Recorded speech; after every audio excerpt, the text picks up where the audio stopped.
Mouloud, est-ce que tu nous entends? Ouais, je vous entends parfaitement. Est-ce que vous m'entendez? C'est bon, Mouloud, tu peux commencer. Ok, bon, je redis bienvenue à tout le monde à cette 11e édition du Salon ERA. Je disais que notre famille Énergie a s'agrandi. On a eu un bon écho quand on a proposé aux gens de participer. Donc ça, c'est quelques-uns des acteurs. On a l'AFD, représenté par Madame Aubert. On a IPDA, représenté par Karim Egerbi. On a le groupe Cobra. À la fois, on a le patron Afrique du Sud et Monsieur Chafi, qui est basé à Alger. Nous avons des acteurs africains qui sont intéressés aussi par faire apprendre de l'expérience Energia, l'association camerounaise pour les énergies renouvelables, et MadForce, qui est un groupe sénégalais avec qui nous travaillons beaucoup, et évidemment PV Magazine aussi qui nous a rejoints, ça c'est une bonne chose pour nous, le groupe du Ferco, ce sont des Italiens, des développeurs, et Madame Leïla qui nous vient du cabinet Auguste Debouzy, qui sont vraiment un cabinet parisien très, très, très pointu et très spécialisé sur les sujets de PPA, de bancabilité. Madame Leïla elle-même est issue de l'université de Harvard et elle donne des cours sur ces sujets-là. Alors, très rapidement, pourquoi Energia, pourquoi l'énergie? Le développement en Algérie est devenu inévitable. Aujourd'hui, la sécurité énergétique et l'émergence de ces projets d'énergie renouvelable n'est plus, je dirais, une stratégie long terme. Pour l'Algérie, c'est devenu vital au vu des quantités de gaz qui sont consommés chaque année. La croissance est exponentielle et l'Algérie, si elle continue sur ce rythme-là, risque de tarir ses sources de devises. D'autre part, on voit l'émergence de nouvelles voies aussi, ce qu'on appelle les réseaux décarbonés ou green hydrogen, l'hydrogène vert, power to X, donc tout ce qui est transformation dans l'énergie, la carbone capture, on en a parlé dans le dernier webinaire, et toutes les applications qui dérivent de ces nouvelles énergies qui vont nous ouvrir des voies vers la mobilité et le stockage. Alors, qu'est-ce qui s'est passé depuis notre dernier Energia? Le dernier Energia, c'était le 25 février. Nous avions des invités, je dirais, de prestige, dont Madame Nora Guémard, qui s'occupe chez Engie de tout ce qui est technologie de rupture, qui nous a fait un très bel exposé, très complet sur l'hydrogène, la carbone capture, Power to X, etc. Donc, je ne vais pas citer la panoplie. Nous avions eu l'honneur aussi d'avoir Karim Egerbi, qui est présent aujourd'hui. Nous avions la SFI, et EMIA, représenté par Émir Benamir et Nerta. Bon, j'ai sûrement oublié un ou deux acteurs. Et aussi, nous avions ce jour-là l'annonce que 5 acteurs se mettaient ensemble et mettaient tout leur savoir-faire, des acteurs et non des moindres, qui sont dans la structure, dans la construction, dans la fabrication des modules, et qui annonçaient leur association pour avancer ensemble. Et ce que j'ai envie de dire, c'est que la famille Energia s'agrandit. Aujourd'hui, l'expérience algérienne est en train d'être dupliquée au Cameroun, au Mali et au Sénégal. Et d'ailleurs, nous avons aujourd'hui avec nous des gens qui sont impliqués dans les projets au Cameroun, dont M. Pierre Asensio, qui représente le groupe aussi Veolia, qui veut s'inspirer de l'expérience algérienne. C'est un honneur pour nous. Et aujourd'hui, nous accompagnons déjà des champions algériens qui fabriquent des composants algériens en Algérie. Nous les accompagnons déjà dans leur export dans plusieurs pays. J'en ai cité quelques-uns. L'Irlande, certains pays africains, l'Égypte, etc. Nous sommes heureux d'avoir eu des réunions les 2 derniers mois avec quasiment tous les acteurs, ministère de la Transition énergétique, énergie renouvelable. Nous avons eu reçus par la CREG, par la Sonatrach, l'AEC qui fait le dessalement d'eau de mer. Et nous sommes aussi au cœur de lancement de projets de R&D et de développement. Nous avons signé des conventions avec le CDER et nous avançons aussi avec le CRTSE. Et nous souhaitons mettre des ponts entre des grands instituts de R&D dans le monde, comme ITRI à Taïwan et INES en France, avec nos institutions algériennes de recherche et développement. Nous sommes aussi en discussion avec un grand acteur privé algérien pour fabriquer en Algérie tous les intrants de modules, sauf la cellule. Et nous avons été invités à participer aussi à un B2B Algérie-USA la semaine dernière, et nous avions animé une session de travail avec 30 de sociétés des USA. Alors, nous sommes aussi dans le green hydrogen, mais nous sommes dans l'hydrogène vert, nous sommes plus en mode due diligence actuellement. Nous nous intéressons particulièrement à certaines startups de la Silicon Valley qui ont des technologies de rupture. Je ne vais pas en dire plus aujourd'hui. Et très récemment, nous avons été aussi sollicités pour travailler je voulais un peu faire un brise-glace avec ça. Vous savez, Elon Musk a jeté un froid il y a à peu près 10 jours en disant qu'il trouvait que le mining des bitcoins générait trop d'énergie et il disait que c'était insane. Suite à cette annonce, les bitcoins, le marché global des bitcoins a chuté de à peu près 10%, mais il s'est rattrapé il y a quelques jours en disant ah, mais maintenant il faut lancer il s'est réconcilié, donc ça, ce que j'ai mis ici, ça date de hier soir. Il s'est réconcilié en disant, avec les bitcoins, en disant ben, il faut lancer maintenant les bitcoins verts. Et là, je pense qu'il y a une opportunité extraordinaire pour un pays comme l'Algérie de lancer des stations de mining avec du photovoltaïque et faire du mining de Bitcoin avec une énergie verte. J'ai eu déjà des discussions hier avec des investisseurs potentiels pour faire ce genre de choses à Oman. Et nous souhaitons aussi, dans le Club Energia, voir s'il y a des acteurs qui seraient intéressés à développer ça. Donc ça, c'était un peu mon brise-glace, le coin, la partie fun de la présentation. Alors, le Club Energia, ce que nous avions fait aussi, nous avions fait des recommandations au gouvernement. Donc, c'était à peu près il y a entre 10 et 15, je les ai résumées en 10.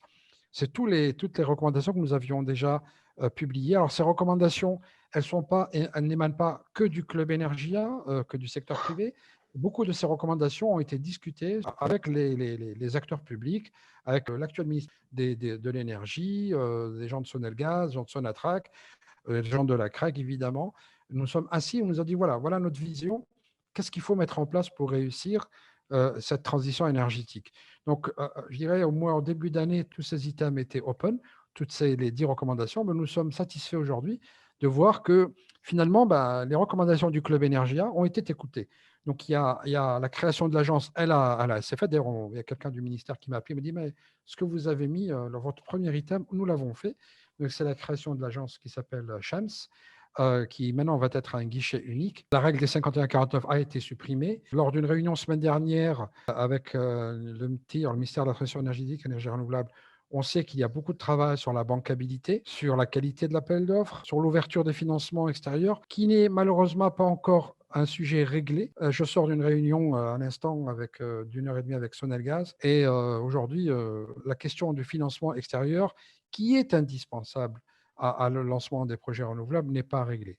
Le Made in Algeria va continuer à être encouragé. Donc nous, ce qu'on dit, Club Energia, on dit que le Made in Algeria, oui, mais attention, il faut qu'il soit de qualité internationale, qu'il soit bancable et sur que les segments qui font du sens. Ça ne sert à rien de faire de la cellule ou du silicium en Algérie, par exemple. Donc voilà un petit peu. Je voulais aussi mettre un pied dans le plat en disant, nous, on pense que s'il n'y a pas de PPA bancable pour le 1 giga, on ne pourra pas faire de projet solaire. Et je ne sais pas si vous le saviez, grâce à ces corporate PPA de bonne qualité, Google a réussi il y a 3 ans déjà à mettre plus de 3 gigas à travers des Green Corporate PPA et 100% de Google aujourd'hui est alimenté en énergie verte grâce à des PPA qui sont bien structurés. Et ça, c'est très important. Donc, ici, j'ai mis un slide que sont les grandes lignes, mais que vous allez rappeler, que nos invités vont rappeler, les grandes lignes d'un PPA. Ça, c'est un petit peu mon introduction. Je voulais passer un slide, rappeler rapidement le programme des énergies renouvelables algérien, tel qu'il a été récemment mis à jour. Donc, on parle toujours de 20 gigas à peu près au total. Alors, le solaire photovoltaïque, on parle de 15 ou 16 gigas 2035. Bon, si on arrive à faire, je dirais, 10 gigas 2035, nous, personnellement, on serait déjà très contents. L'éolien, il y a 2 gigas, mais certaines discussions qu'on a eues avec les autorités parlent d'augmenter ce chiffre-là, peut-être le doubler. Donc, ces targets, ces objectifs sont actuellement en révision. Peu de gens le savent, mais l'Algérie a déjà à peu près pratiquement 400 mégawatts injectés au réseau. Ça, il n'y a pas beaucoup de monde qui sont au courant de ça, mais c'est une réalité. Je crois que le dernier chiffre, je crois que c'est 420. Autre chose, Abdelkrim en parlera peut-être plus largement, pourquoi l'Algérie doit absolument réussir sa transition et lancer ses 1 giga. Ce que vous voyez ici, c'est l'impact économique de 1 gigawatt de photovoltaïque dans l'environnement algérien. Donc, exprès, avec l'équipe d'Energia, on a fait des calculs, on a pris les meilleurs sites, exprès, pour illustrer un peu ça. On a pris des sites de Narama, les hauts plateaux, on a pris des dernières technologies bifaciales, avec des trackers. Bifacial existe en Algérie, les trackers vont bientôt exister en Algérie. Ça aussi, c'est une autre activité qui se développe chez Energia, de mettre en place la technologie des trackers. et l'impact de 1 gigawatt de photovoltaïque en termes de saving, de manque à gagner, s'élève à plus d'1,5 million de dollars par jour et sur 25 ans. C'est pour vous dire que nous devons accélérer très, très vite. Après, bon, je ne vais pas rappeler tous les appels d'offres. Ça, c'est un peu un résumé de toutes les annonces qui ont été sur 4 ans. Et ça montre un peu, ça, c'est tous les projets, hein, je peux les détailler comme ça aussi. C'est toutes les annonces qui ont été faites, les projets de la CREG, les projets de SKTM, les appels d'offres du ministère de la Transition énergétique et des énergies renouvelables, les tenders qui ont été annoncés par la Sonatrach et, on l'espère, une solarisation. J'ai mes amis de Cobra qui sont là. Ils vont peut-être pas applaudir, mais ils voudraient bien applaudir, je sais. La solarisation des stations de dessalement d'eau de mer, sachant que 40% du mètre cube dessalé, c'est de l'électricité. Donc, on pense que finalement, l'Algérie devrait évoluer, même s'il y a un, comment dire en anglais, un late entrant, c'est un acteur qui est arrivé en retard comparé au Maghreb ou à d'autres pays africains comme l'Égypte. Mais nous allons probablement aller vers une migration type IPP qui va être pour moi inévitable. Alors, on va parler tout à l'heure de contenu local. Moi, j'aime bien prendre ce slide et dire le contenu local, oui, mais pas n'importe quoi. Il faut choisir, ce que vous voyez ici, c'est quand on choisit un élément, un segment ou un élément de la chaîne de valeur de la supply chain, il faut choisir les segments où la barrière d'entrée est faible et le know-how, la technicité à acquérir ne soit pas énorme. Et donc, on se retrouve finalement, avec ces segments-là qui sont le module, la structure, les composants, mais on ne va jamais voir dans les pays comme la Jordanie, les pays émergents, l'Arabie saoudite ou d'autres pays africains aller vers le polysilicium ou le cellule. En fait, l'Arabie saoudite est allée vers le polysilicium, même le Qatar, mais c'était une expérience qui était désastreuse. Donc, il faut choisir ces segments. Il faut choisir les segments qui sont, comme on dit en anglais, de low-hanging fruit, qui sont atteignables. On est en train de s'inspirer en Algérie, finalement, un peu de la stratégie qu'il y a en Inde ou en Turquie, et qui marche. Aujourd'hui, vous avez des fabricants de câbles, de modules, de structures métalliques de bonne qualité. Et nous sommes en discussion avec un acteur algérien qui voudrait aussi faire tous les éléments que vous voyez en vert ici. En fait, si on arrive à faire ça en Algérie, on serait à peu près à 44% de contenu local, je dirais fin 2021, 2022. On en parlera une autre fois. Les bonus dans les appels d'offres, en fait, leur impact est très important. Ce que vous voyez ici, c'est la supply chain ou la chaîne de valeur en 2013 en Algérie. Et vous voyez en rouge, c'est les domaines qui n'étaient pas acquis, qui n'étaient pas maîtrisés en Algérie. Et petit à petit, grâce à ces bonus qui étaient dans les appels d'offres, on a commencé à pas mal de ces carrés qui étaient rouges sont devenus verts. Ça veut dire qu'on maîtrise maintenant cette technologie. Et ça, c'est quelques-uns des noms des industriels, soit en joint venture, soit en 100% algérien, qui se sont maintenant développés en Algérie. Donc, on commence à avoir un vrai tissu industriel.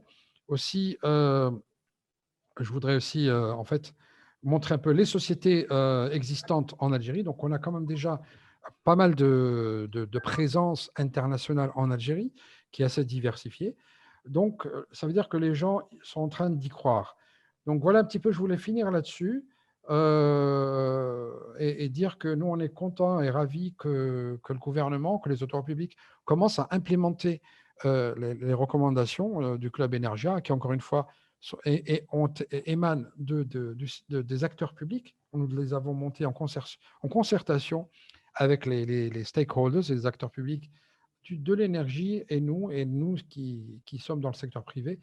Et voilà, donc je voulais encore une fois vous dire merci d'être là. Je voulais encore une fois dire la bienvenue à des gens que je n'ai peut-être pas cités tout à l'heure, PV Magazine qui sont là, Fanes qui est un groupe qui opère à Dubaï, très connu dans les projets de développement et qui a une grande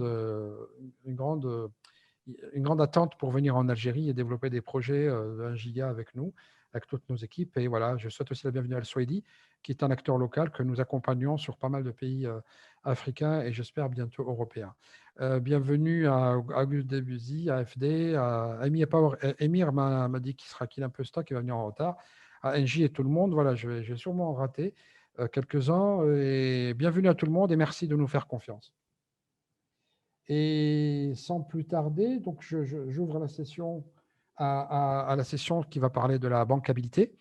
Et donc, nous avons autour de la table des personnes de l'AFD, Sophie, Madame Aubert, je ne sais pas si elle souhaitait commencer par prendre la parole. Donc, on va faire sous forme soit de présentation, soit, bonjour Madame Aubert, soit de présentation ou alors de discussion. Encore une fois, c'est vraiment une discussion ouverte qu'on souhaite avoir et faire bénéficier de votre expérience à l'international pour notre. Bonjour à tous et merci Mouloud pour nous proposer de participer à nous, donc Agence française de développement, à cet atelier mis en place par Energia. Alors, j'ai allumé la caméra pour pouvoir vous saluer, mesdames et messieurs, et je vais la fermer pour éviter que ça interfère dans la qualité du son. Je sais que ce n'est pas très, très agréable, mais c'est un peu obligatoire pour pouvoir aller jusqu'au bout des propos des courts propos que je voudrais partager avec vous sur la thématique justement de développement des ENR et de la bancabilité. Un horrible mot, pas très français. Donc, je ferme la caméra, mais je poursuis. Et je vous remercie de votre attention déjà. Donc, je voudrais intervenir en deux temps. Le premier pour dire donc déjà pourquoi l'AFD est présente ici dans cet atelier, et ensuite pour vous proposer un retour d'expérience de l'agence sur la thématique du développement des ENR avec l'accent mis sur la bancabilité. Je vais prendre à peu près une dizaine de minutes maximum, je crois. Donc, pourquoi l'AFD est présente dans ce panel? D'abord pour mémoire ou pour information, donc l'Agence française de développement, comme son nom l'indique, est une agence qui, depuis 80 ans, 53 ans en Algérie, accompagne les pays qui souhaitent dans la conception et dans la mise en œuvre de leurs projets de développement, donc en amont des projets. Et l'AFD dispose d'un nombre conséquent d'experts sur chacun de ces domaines d'intervention, et y compris celui de la transition énergétique, qui constitue un axe d'intervention majeur de l'agence.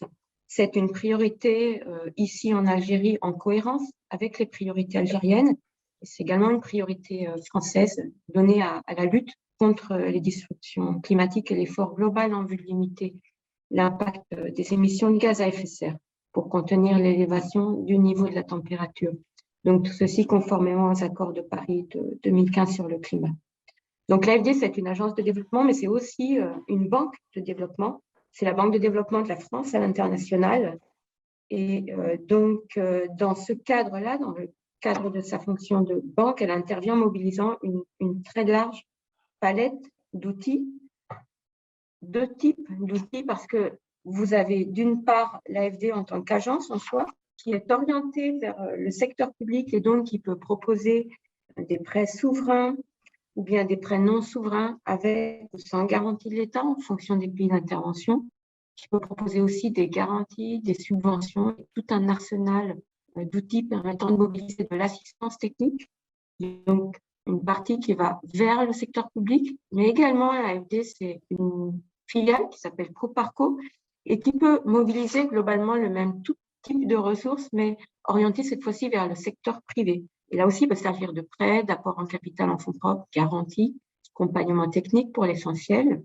Et l'ensemble de ces solutions, quand on s'intéresse à un projet, donc solutions à destination du secteur public et du secteur privé, peuvent être mixées, peuvent également être impliqués d'autres partenaires financiers dans le cadre d'une démarche, par exemple des co-financements.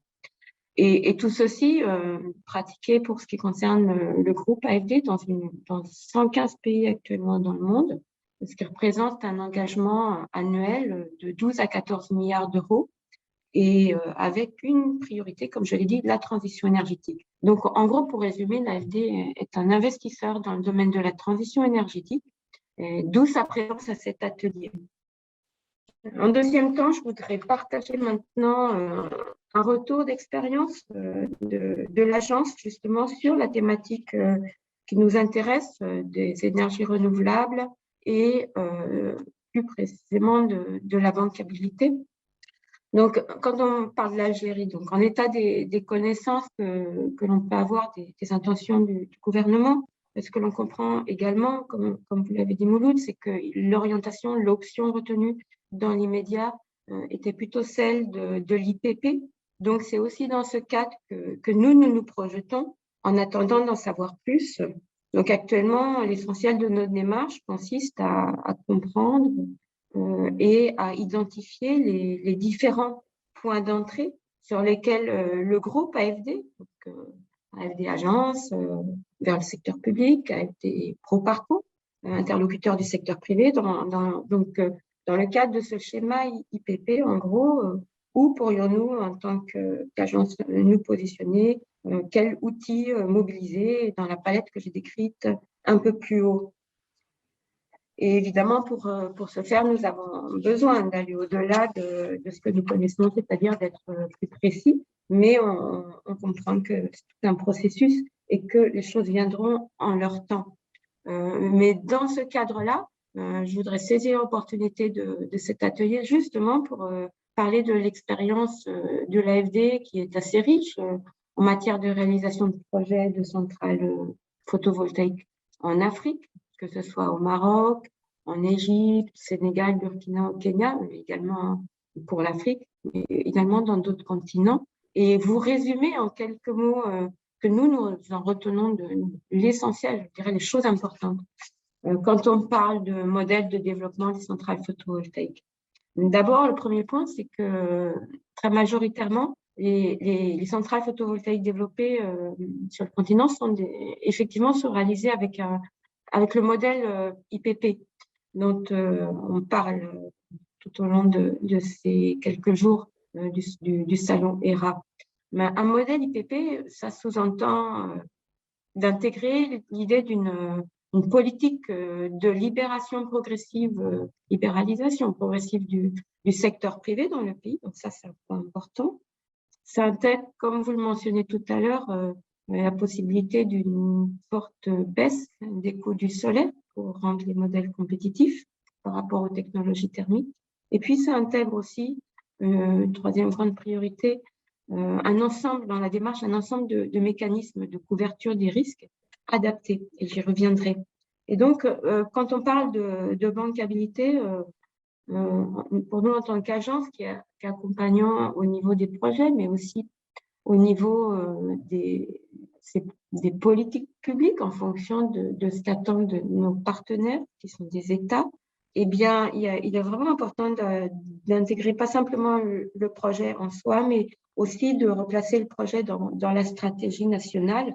Et ces trois points, la manière dont ils sont appréhendés par le pays qui, en l'occurrence ici l'Algérie, a l'ambition nationale de développer les énergies renouvelables et qui se projette au moins jusqu'en 2035. Donc, la manière dont sont intégrés finalement la signification des modèles dans la stratégie, c'est également un élément important pour apprécier la bancabilité.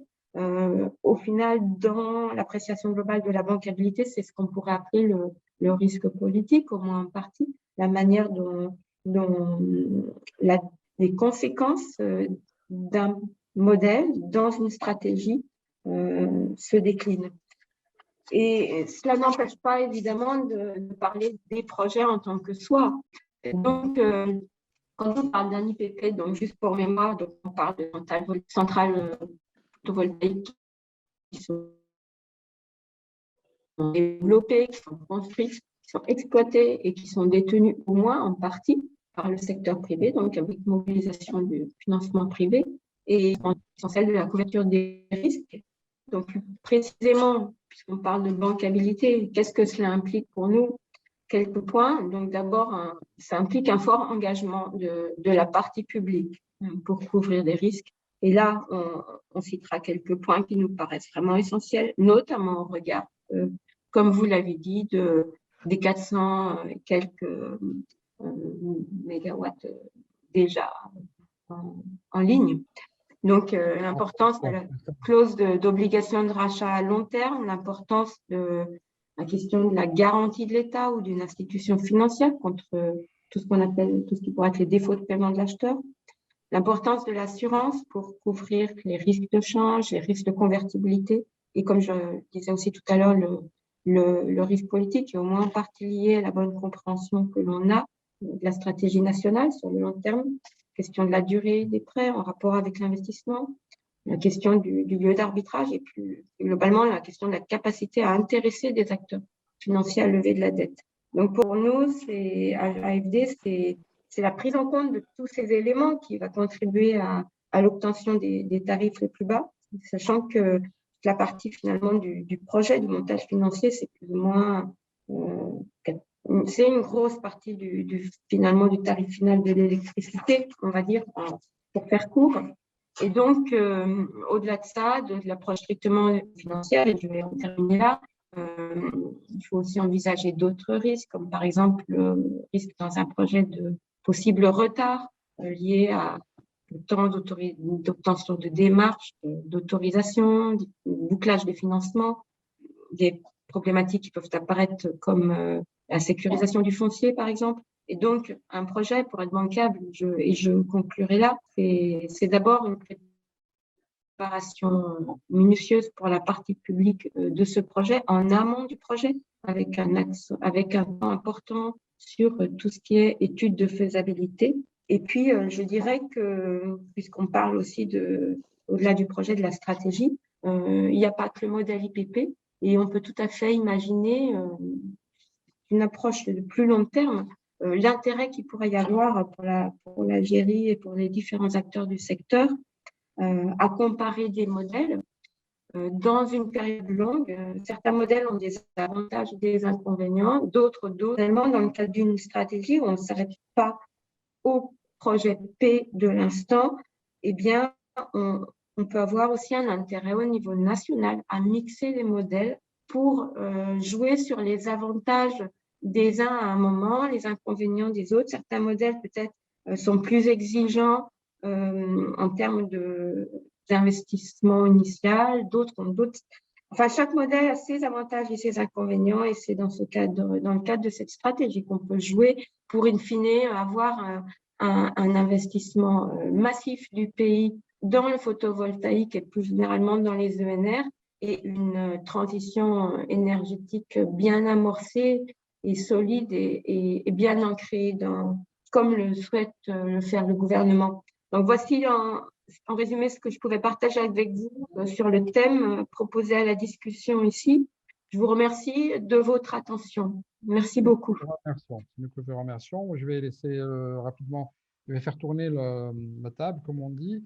Je vais laisser la parole à Leïla Hubo du cabinet Auguste Debussy. Leïla a eu la gentillesse de participer à ce séminaire. Elle est au cœur de sujets de PPA, de bancabilité avec des grandes firmes internationales. Elle est graduée de l'université de l'école Business School de Harvard.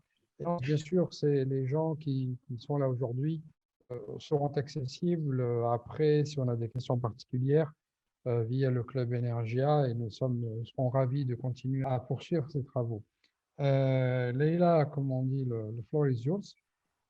C'est comme tu le souhaites, comme tu le sens. Alors, si tu veux avoir des slides, si tu veux. Bonjour Mouloud, non, je n'ai pas prévu de slide. Je ferai un retour d'expérience live.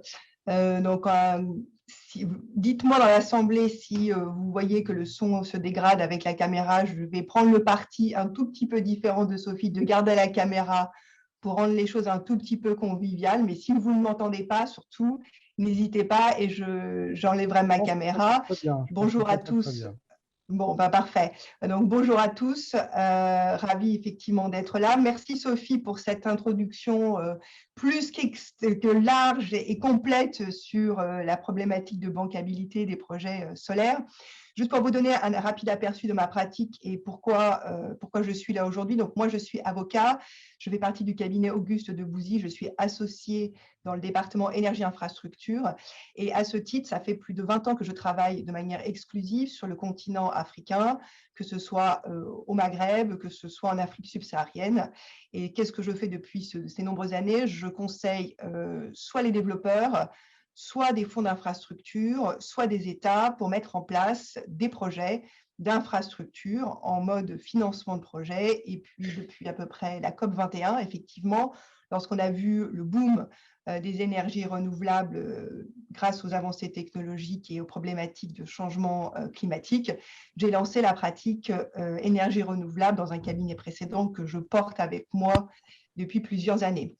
Je suis également très impliquée dans tout ce qui est partage d'expérience, puisque comme Mouloud vous l'a signalé, je fais partie de l'école des mines où j'assure la formation des régulateurs de l'électricité africains chaque année, ceci depuis à peu près 4-5 ans. J'ai assuré des formations auprès du cluster solaire marocain parce que je considère qu'il est très important, parce qu'on a tous le même but, hein, c'est d'arriver à réaliser cette transition énergétique. Il est très important de faire ce partage d'expérience. Et effectivement, lorsqu'on parle de bancabilité, il n'y a pas de recette miracle, c'est une expérience. Il y a des grands items que je vais également souligner aujourd'hui, mais qui sont attendus par le marché. Et c'est ça qu'il faut avoir à l'esprit.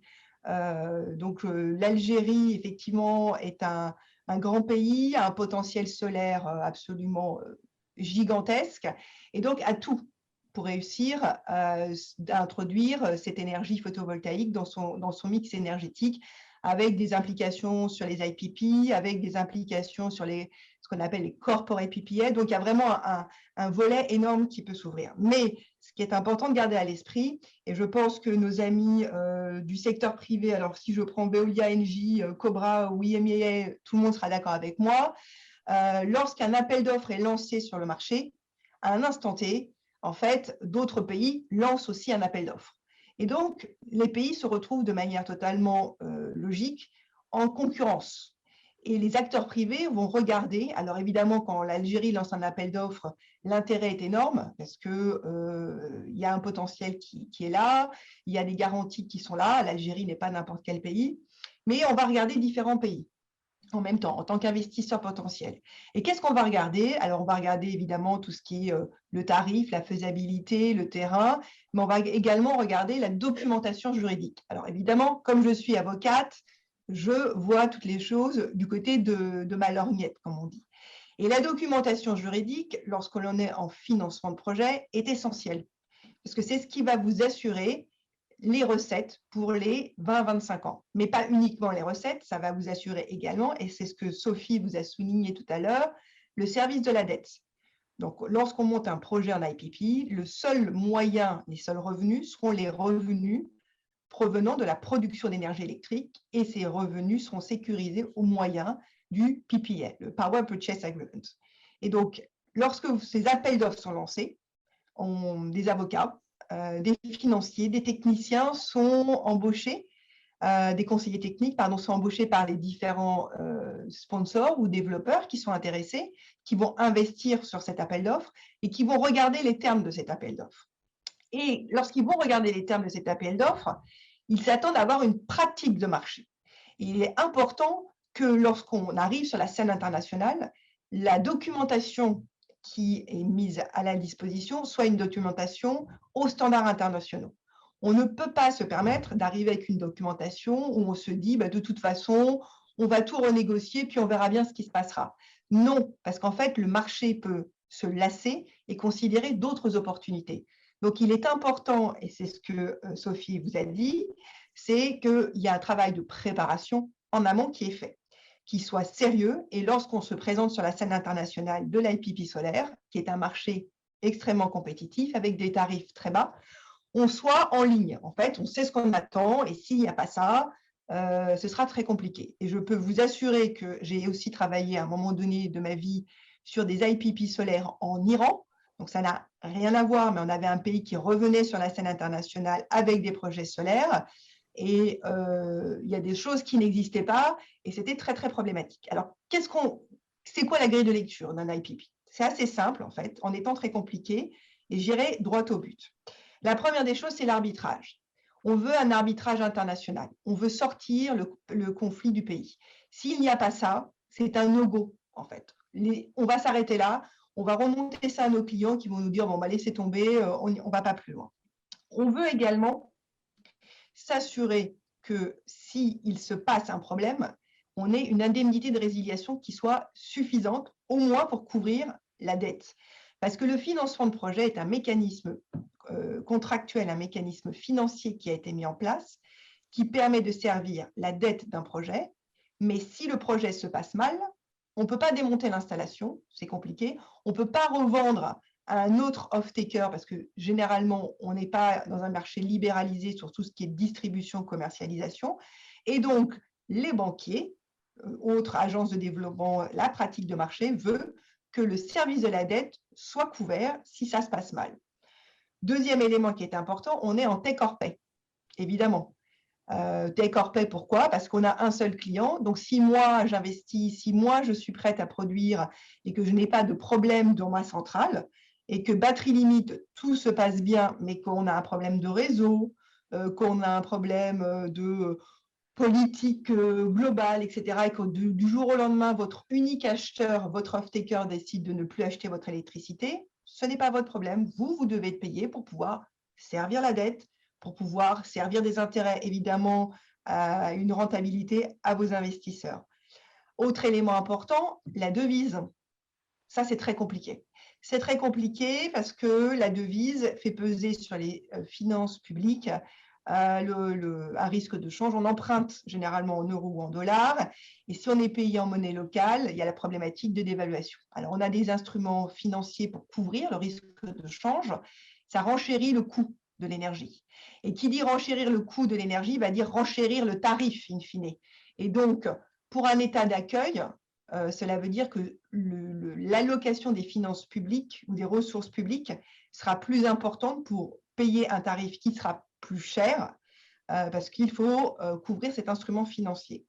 Donc là, on est toujours dans une situation très délicate et c'est pour ça que selon les projets, selon les pays, selon le fait qu'il s'agit d'un premier projet ou d'un second, troisième projet, on n'est pas du tout dans la même dynamique en termes de devises. Et puis, toujours très important, pour couvrir ce risque, vous l'aurez compris que quand on dit bancabilité, on ne pense qu'à une chose, hein, c'est la sécurisation des revenus financiers, c'est la garantie souveraine. Vous avez un off-taker qui est unique.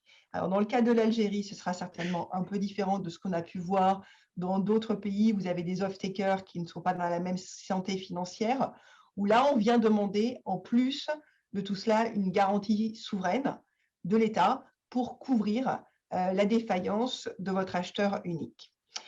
Tout cela doit s'insérer également, et Mouloud, tu l'as mentionné tout à l'heure, dans le formidable enjeu qui est l'émission aussi de crédit carbone.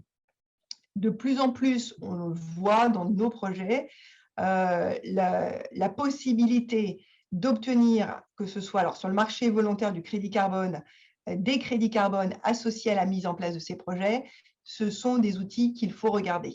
Ce sont des outils qu'il faut étudier parce qu'on sait tous que la valorisation de ces crédits carbone va constituer un marché très important.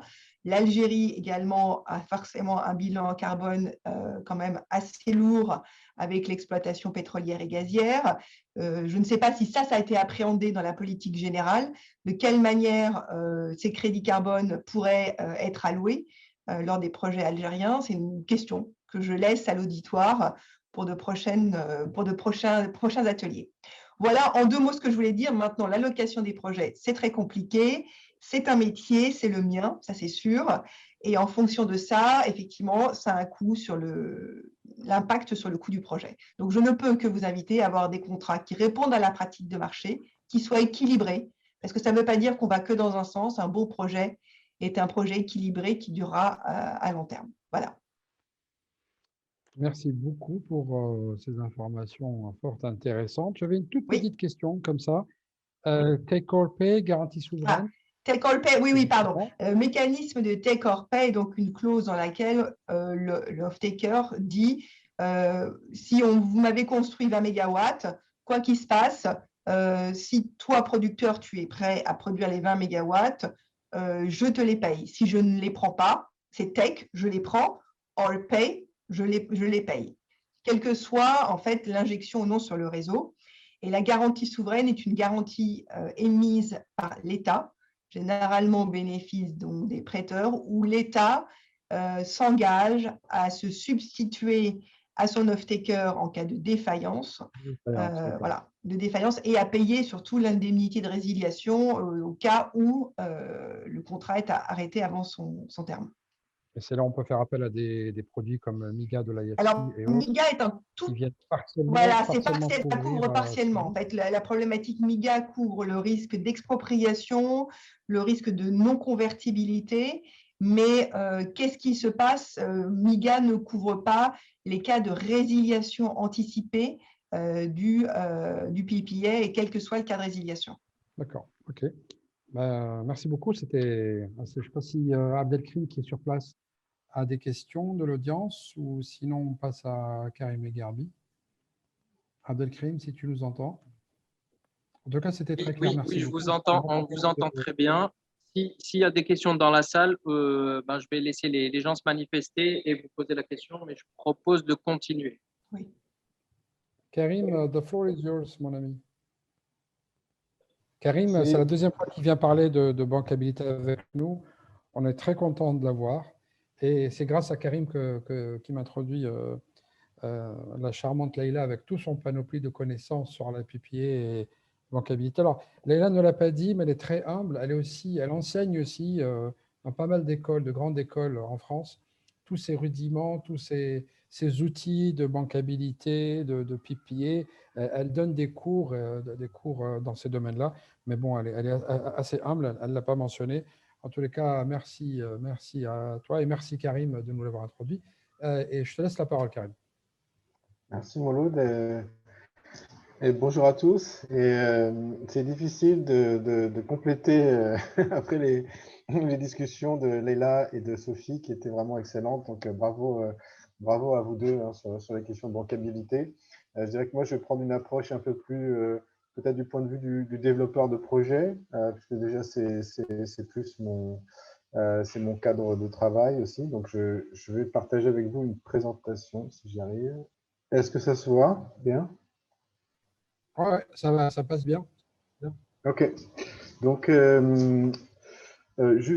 vais commencer. Bon, je vais présenter rapidement mes activités et puis on va discuter du cadre, du contexte international de façon un peu générale pour voir un petit peu je dirais, les contraintes et les directions économiques des énergies renouvelables et de l'énergie, et puis discuter un petit peu sur la mise en place d'un programme solaire et comment l'Algérie pourrait aborder ça.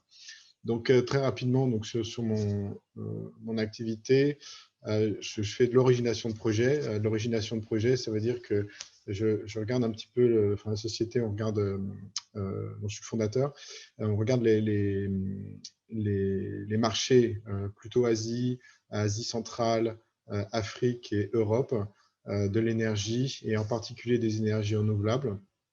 Et en fonction des projets qui pourraient se structurer ou qui existent, eh bien, on cherche des investisseurs à qui on présente les transactions, et puis on les accompagne dans l'acquisition de ces projets pouvant être en développement ou au tout début, ce qu'on appelle Greenfield, c'est au tout début juste un début d'accord avec les gouvernements. Ou bien en construction ou en opération. Et la taille des projets qu'on regarde, c'est plutôt, on va dire, 50, 100. Maintenant, on voit aussi beaucoup de portefeuilles de 150, 200, voire 300 mégawatts, et en solaire et en éolien. Et cette année, on va à peu près faire 500 mégawatts dans 4-5 pays.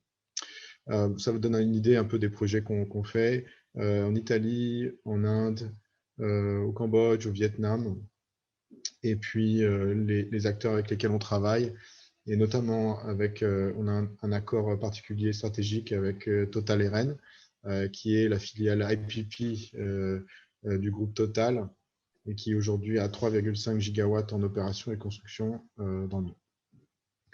Alors, sur le contexte global, je rappelle la question des émissions du carbone, puisque nos sociétés, nos systèmes sont basés sur des systèmes énergétiques, notamment énergie fossile, qu'on brûle et qui émettent du carbone.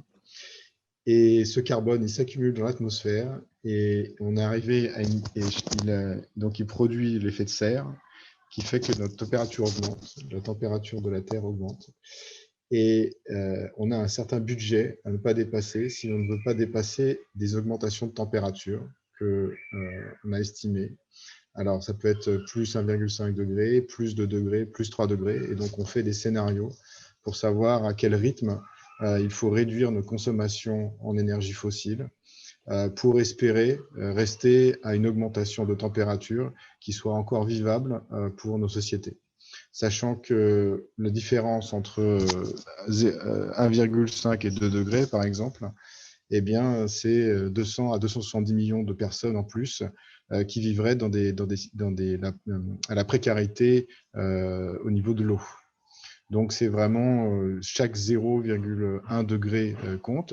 Et donc, c'est pour ça que aujourd'hui, tous les gouvernements s'engagent à ce qu'ils appellent des Net Zero 2 Emission Target, où on se dit qu'il faut, d'ici 2050, arrêter d'émettre. Donc, ça veut dire que tous nos systèmes énergétiques doivent changer. Donc, récemment, d'ailleurs, il y a eu un rapport de l'Agence internationale de l'énergie qui a identifié un certain nombre de scénarios pour rester en dessous de 1,5 degré.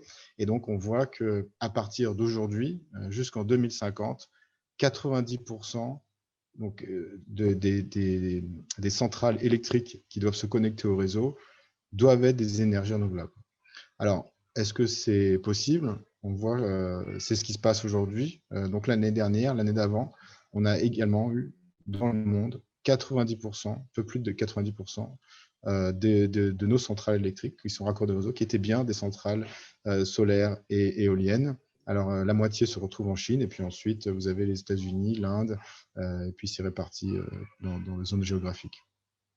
Donc, cet effort d'installation, je dirais à la fois la décroissance de l'activité pétrole-gaz et en même temps le boom, l'essor des installations de renouvelables, aujourd'hui, c'est 280 gigawatts qui s'installent dans le monde.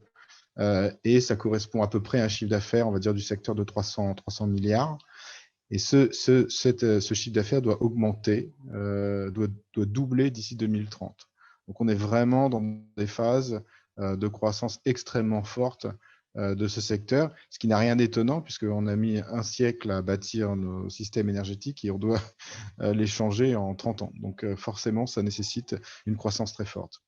Alors, qu'est-ce que ça veut dire pour le secteur, notamment, par exemple, pétrole?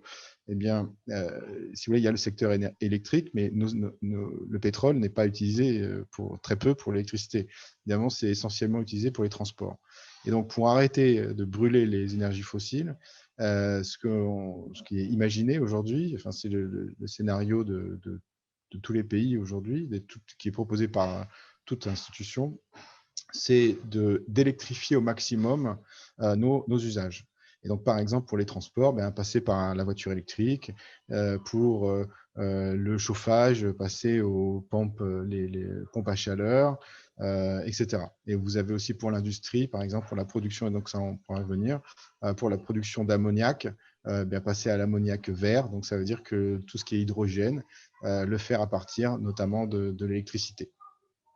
Donc, la production électrique va croître dans notre mix énergétique, mais du coup, en parallèle, vous avez une baisse attendue des consommations de fossiles. Alors, on voit déjà sur le charbon, il y a eu un pic de consommation. Alors après, il y a eu un rebond récemment suite à la Covid en Chine, par exemple.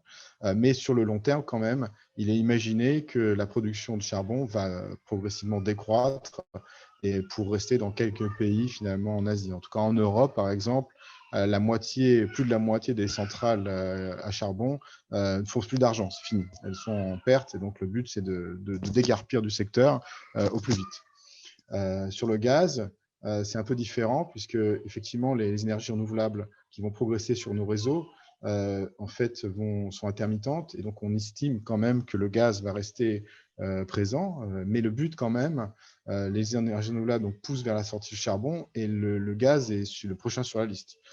Sur le pétrole, c'est surtout lié au transport et donc à l'électrification des transports. Donc, c'est ce qu'on peut voir. BP a fait différents scénarios de demande. Donc, est-ce que ça va se réaliser, à quel rythme, quand, etc. Quelque part, si vous voulez, c'est plus on réussit notre transition énergétique et plus ces scénarios vont se vérifier. Quelque part, si on n'arrive pas à mettre en place ces scénarios, ça veut dire que va continuer nos émissions vont émettre très fortement, vont continuer à croître, et ce qui est un scénario qu'il faut absolument éviter. Et en parallèle, vous avez une baisse très forte en fait, des coûts de production d'électricité issus des énergies renouvelables. Et c'est ce parallèle-là qui est intéressant, puisqu'aujourd'hui, ce n'est pas que pourquoi est-ce que vous avez 90% des installations qui se raccordent, qui sont des ENR. C'est effectivement, d'une part, les politiques climatiques, mais c'est surtout un problème de coût. Aujourd'hui, enfin une question de coût. C'est-à-dire qu'aujourd'hui, aux Émirats, là où ma société est basée, eh bien, l'année dernière, on produit de l'électricité à 1,15 centimes de dollars du kilowattheure. Donc, arriver à une production électrique à 1 centime de dollar, c'est fini. Il n'y a même plus de questions à se poser de savoir ce qu'il faut mettre sur son réseau, puisque de toute façon, c'est même moins cher qu'un coût marginal de centrale gaz. Il n'y a absolument aucun intérêt aujourd'hui, par exemple pour les Émirats, à brûler du gaz. Ils brûlent des billets chaque jour à brûler du gaz. Et pour l'Algérie, mettre en place un programme solaire, c'est ça l'intérêt. Évidemment, il y a la question des émissions, mais il y a surtout une question économique qui est que arriver en Algérie à produire à 1 ou 2 cents de dollars, eh ben ça, c'est un objectif économique qui va changer la donne. Alors, sur l'Algérie, justement, dans ce contexte, qu'est-ce qui peut se passer? Eh bien, on voit que 60% des recettes du budget, elles sont liées aux hydrocarbures, 90% des recettes d'exportation. Donc forcément, il va y avoir une réflexion, il y a une réflexion, et forcément, il y a un changement quelque part, si vous voulez, de PIB sur lequel il faut réfléchir, puisque tous les pays qui sont très dépendants au niveau du budget des hydrocarbures vont se prendre la transition énergétique de plein fouet. C'est pour ça, par exemple, qu'aux Émirats, progressivement, vous voyez que le secteur des hydrocarbures, aujourd'hui, c'est 30% du PIB. Et voilà, la diversification, forcément, l'Algérie va y être confrontée. Et le mieux, c'est de la préparer plutôt que de la subir. Et comment ça se prépare? Quand on voit qu'on a 30 ans pour changer nos systèmes énergétiques, forcément, c'est un temps très, très court. Alors maintenant, pour réaliser ces changements et pour, je dirais, développer un programme solaire, vous avez plusieurs étapes. Donc, comme l'a dit Leïla, c'est quelque chose qui se prend en amont. C'est-à-dire qu'il faut préparer son programme, savoir ce qu'on veut faire avant, bien sûr, de lancer un appel d'offres. C'est-à-dire que si aujourd'hui, on se dit, tiens, je veux faire 1 gigawatt, le but, ce n'est pas simplement de dire, voilà, où sont mes sites, ils sont là, est-ce que je peux les raccorder? Oui, voilà, chacun, vous avez 10 sites, 100 mégawatts, et puis vous dites aux gens, venez, et puis voilà. Ça ne marche pas comme ça, parce qu'il y a évidemment la problématique clé du financement du programme. Et là, le financement, il y a beaucoup de façons de le faire. Vous pouvez le faire simplement avec les banques locales. Vous pouvez le faire avec un mix de banques internationales et de banques locales. Vous pouvez faire que des banques internationales. Sur les investisseurs aussi, qui est-ce qu'on va aller chercher? Est-ce qu'on veut des gros investisseurs avec des taux de retour plutôt bas? Est-ce qu'on veut plutôt des investisseurs locaux? Voilà. Donc, toutes ces réflexions-là, elles sont liées quelque part à la taille du programme et aussi les objectifs de prix qu'on veut se fixer. Et c'est pour ça que j'ai mis ça en numéro 1, d'établir un programme de développement du photovoltaïque en Algérie, c'est déjà savoir quel prix on veut rechercher.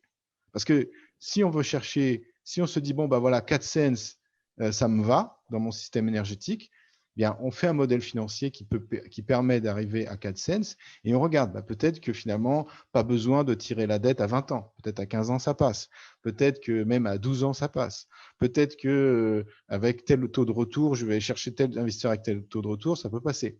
Donc, il y a une réflexion d'abord à savoir quel est le prix, sachant que plus on veut un prix bas, plus on se rapproche des normes que Leïla a indiquées, qui sont les normes, on va dire, internationales de financement. Par exemple, récemment, en Ouzbékistan, un pays qui est quand même largement moins ensoleillé que l'Algérie, l'Ouzbékistan, ils ont 1,8 cents, je crois, de dollars du kilowattheure. Donc, c'est extrêmement bas.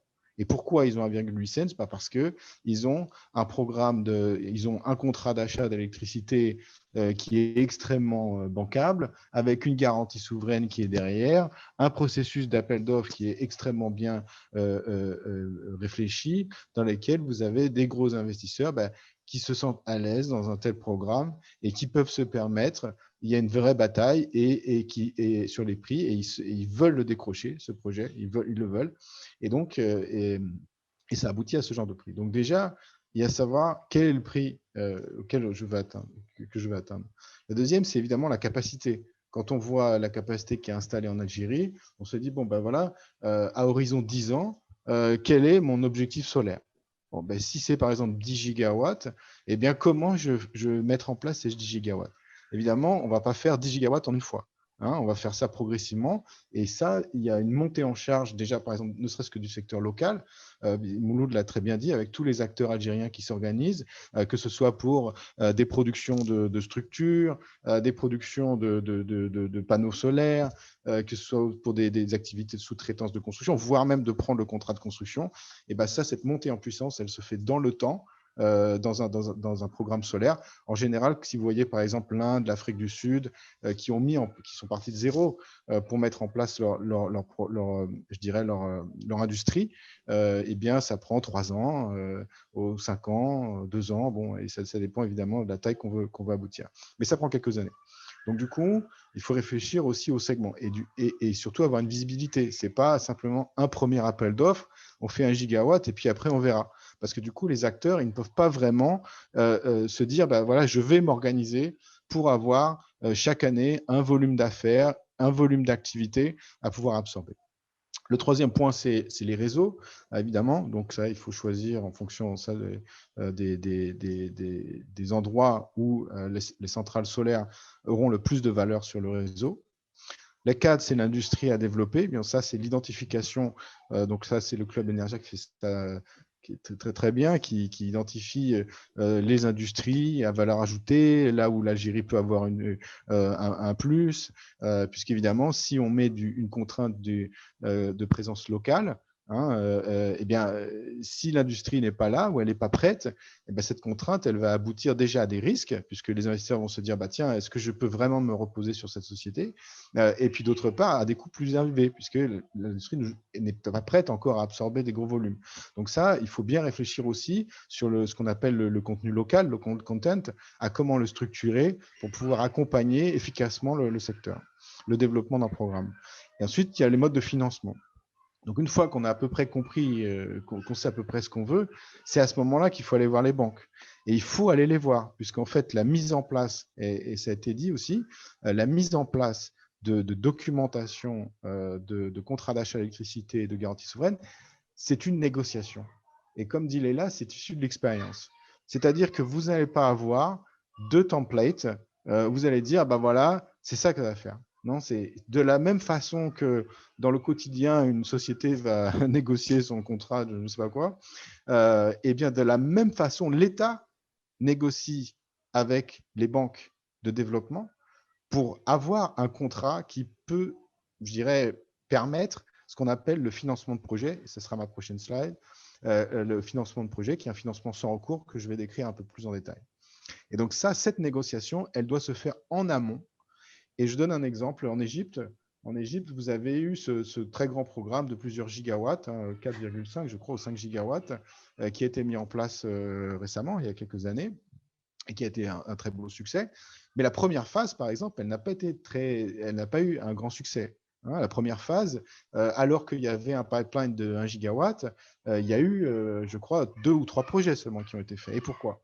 Parce que, comme on voit, un programme de 1 gigawatt, ça nécessite beaucoup de financement. Vous n'avez pas une banque par structure qui peut prendre en fait la totalité du financement. Par exemple, elles ont des limites de 30% du montant total à financer. Ça veut dire que sur un projet de grande taille, vous allez trouver 2, 3 banques, forcément. Donc, par exemple, une banque locale et 2 banques internationales. Vous ne trouverez pas une seule banque simplement. Donc, toutes ces banques-là, elles sont ensemble derrière un programme. Et donc, elles ont discuté, voilà, les contrats, est-ce qu'ils me vont, est-ce qu'ils ne me vont pas, qu'est-ce que toi tu en penses, etc. D'accord? Donc, c'est une négociation que vous avez avec plusieurs banques en parallèle. Eh bien, en Égypte, sur la garantie souveraine, Et il y a eu une chose toute bête qui était l'endroit de l'arbitrage. Voilà, l'arbitrage se faisait en Égypte. Eh ben non, les banques, elles ont dit, non, mais ça, on ne veut pas. L'arbitrage en Égypte, on n'est pas content. On veut un arbitrage dans un endroit neutre. Donc, tous les projets ont été stoppés et n'ont pas pu, je dirais, avancer, puisqu'il y a une renégociation des contrats qui ont été faites. Et alors, qu'est-ce que l'Égypte a dit? D'accord, écoutez, je veux bien lâcher cette contrainte, on va faire un arbitrage ailleurs, mais par contre, le coût du kilowattheure que j'avais annoncé, on va le baisser un peu. Vous voyez, donc c'est vraiment des négociations qui ont lieu pour savoir comment monter en place le financement de façon efficace et correspondre à l'objectif que s'est fixé initialement l'Algérie. D'où l'importance de savoir quel est l'objectif initial avant d'aller discuter avec ces banques. Et enfin, pour terminer, c'est le programme, la cadre réglementaire. Je crois que là aussi, le Club Benjamin, c'est extraordinaire le travail qu'ils ont fait, puisque avoir un guichet unique, c'est exactement ça qu'il faut. Il faut que tous les ministères soient alignés, puisque tous les permis, dans ce genre de projet, tous les permis doivent être scrupuleusement je dirais, obtenus de façon dans le cadre de la réglementation. Ça veut donc dire que il y a la réglementation environnementale, il y a comment j'ai mon permis de construire, quels sont mes droits quand je vais au réseau, etc. Et évidemment, sur des programmes, par exemple, d'1 gigawatt, tout le système des permis, d'autorisation, etc. est scruté par au moins, chaque investisseur a son cabinet d'avocats, si ce n'est 2. L'État, des fois, a son cabinet. Les banques, elles en ont tout un. Donc, tout ce cadre réglementaire, il est scruté, analysé en détail à coût de millions de dollars, puisque tout le monde paye des due diligence qui coûtent entre 200 et 400 000 dollars parfois. Donc, à coût de millions de dollars, vous avez 5, 6, 10 cabinets d'avocats qui vont tout éplucher en détail et le moindre risque va être mis en avant et peut mettre à mal le financement. Donc, un cadre réglementaire aussi, ça se regarde aussi par rapport au financement et on s'assure bien que, il faut s'assurer bien que ça rentre en ordre. Donc, ça, c'est très rapidement pour ceux qui connaissent déjà tout ça. Je rappelle, c'est le but du jeu pour un programme, c'est de faire un programme, c'est de faire un financement sans recours. Voilà, c'est l'objectif. Tout ce qui est autorisation, contrat, réglementation, etc., ça a un objectif qui est de permettre un financement sans recours. Et un financement sans recours, qu'est-ce que ça veut dire? Ça veut dire que les banques qui prêtent, donc là, vous voyez les différents carrés, là. La banque, elle prête, il y a une société de projet qui est mise en place. C'est-à-dire que c'est une société qui est dédiée à la vente d'électricité, qui sera détenue par un investisseur. C'est une société qui détiendra une centrale. La banque, en fait, elle prête à cette société qui est juste du papier quelque part, puisqu'elle a des employés, mais c'est des employés qui sont dédiés uniquement à un projet. D'accord ? Donc, la banque, elle prête à cette société et elle ne demande pas, ou en tout cas très peu, sinon c'est un recours limité, mais on va dire, on va résumer en disant qu'elle ne demande pas de garantie auprès des investisseurs. Qu'est-ce que ça veut dire? Ça veut dire que si jamais la société vend de l'électricité et l'off-taker, donc l'acheteur d'électricité en Algérie, il ne paye pas, la banque, elle peut rien faire. Elle ne peut pas aller chercher l'investisseur pour lui dire « rends-moi mon argent ». Ce n'est pas possible. La seule chose qu'elle peut faire, c'est éventuellement prendre les parts de l'investisseur et récupérer le projet. Donc, elle se retrouve avec un projet qui a plein de problèmes. Et donc, du coup, si vraiment énormément de problèmes, elle se met à vendre même les actifs. Donc, vous avez, par exemple, je sais pas, au Kenya, pendant la phase de construction, des gens qui ont contré la construction d'un projet éolien qui était d'assez grande taille, une centaine de mégawatts de mémoire, et la construction a dû s'arrêter, et c'est fini. Et qu'est-ce que vous avez? Vous recevez des emails, moi je recevais des emails, est-ce que tu ne veux pas acheter des éoliennes? Voilà, parce que la banque, elle ne sait plus faire que ça, elle prend les actifs du projet qui est désespéré, et d'ailleurs on la voit arriver de très loin à ce moment-là, et elle vend ces trucs pour essayer de récupérer son argent. Donc c'est ça un financement sans recours. Ça veut donc dire que tout en amont est fait pour que la banque soit confortable. Ça veut dire que chaque contrat permet d'avoir des garanties extrêmement solides, que ce soit la garantie souveraine, que ce soit le contrat d'achat d'électricité, qui doivent supporter un très grand nombre de clauses. Hein. Qu'est-ce que je fais si je suis en retard à raccorder? Qu'est-ce que je fais si l'opérateur électrique ne me raccorde pas? Qu'est-ce que je fais s'il ne me paye pas pendant 10 jours, pendant 60 jours, pendant un an? Vous voyez, qu'est-ce qui se passe s'il y a des forces majeures? Qu'est-ce qui se passe si ma centrale elle n'est pas bien opérée, etc. Et donc, les contrats doivent répondre à ça pour permettre en fait un financement sans recours, y compris pour la construction aussi. Voilà, donc pour les différents types d'appels d'offres, je dirais qu'il y a 2 grands programmes d'appels d'offres pour les programmes de grande taille. Vous avez deux types. Un où c'est ouvert, c'est-à-dire chacun propose un projet. Donc, par exemple, on dit bah, donnez-moi 100 MW ou donnez-moi 500 MW. Et là, les développeurs ont pré-développé des projets qui sont prêts. Ils ont toute une liste de sites qu'ils ont vus, qu'ils ont sécurisés. Ils ont étudié l'environnement, etc. Ils proposent ça. Ou bien vous avez ce qu'on appelle des parcs solaires, c'est-à-dire que le pays lui-même a identifié des zones, a identifié des projets sur lesquels en fait les gens vont se positionner pour avoir, pour permettre, enfin pour construire en fait et opérer une centrale sur cet endroit-là. Alors souvent on se dit bah oui mais les parcs solaires c'est bien parce que c'est moins cher. Et c'est vrai, puisque effectivement l'État doit avoir réalisé en amont les études, hein, puisqu'on ne va pas proposer un site, par exemple, où on n'a pas vérifié en amont le fait qu'on puisse se raccorder au réseau. Hein, et ça, on a déjà eu le cas. Hein, je ne vais pas citer de pays, c'est un peu embêtant, mais ça m'est arrivé. On a gagné un appel d'offres. L'appel d'offres, c'est sur 50 MW. Et puis, on doit faire l'étude réseau. Et puis, on se rend compte que le réseau, il peut absorber 25 MW. Hein, donc, du coup, on est obligé de diminuer. Donc, ça, c'est-à-dire que l'État, en amont, fait ses études. Et donc, forcément, c'est moins cher. Parce que toute la partie développement, etc., on va avoir des coûts de kilowattheure que les gens vont proposer qui vont être moins chers. Mais cela dit, ce qui est intéressant aussi à laisser les sites ouverts, c'est que ça crée, on va dire, de la créativité aussi chez les développeurs, puisque personne ne connaîtra mieux le pays que les développeurs qui sont en Algérie. Et donc, eux, ils ont réfléchi à une zone qui est intéressante, à quelque chose, et c'est des choses très, très particulières. Et donc, c'est aussi intéressant de laisser, peut-être pour des tailles peut-être plus petites, que ce soit 10, 20 MW, 30, je ne sais pas, 50 MW, aussi des développeurs proposer des choses dans des régions, etc. Voilà, donc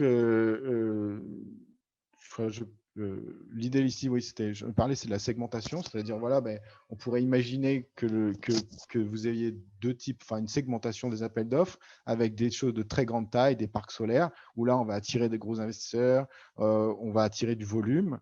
On peut imaginer des joint ventures, c'est-à-dire des accords entre des sociétés algériennes et des constructeurs internationaux pour les premiers parcs. Donc ça, on peut imaginer ça. Et puis aussi une segmentation sur des projets, on va dire peut-être de taille un peu plus petite, où là, on vise, encore une fois, un peu de créativité sur les projets, des choses un peu sur mesure intéressantes. Voilà. Donc, je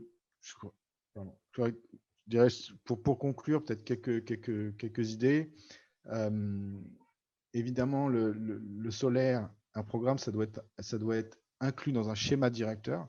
C'est-à-dire que le solaire vient dans le cadre de l'évolution d'un système énergétique. Ce n'est pas juste, je fais 1 gigawatt, 500 mégawatts ou 10 mégawatts. C'est vraiment, ça doit faire partie prenante du système électrique.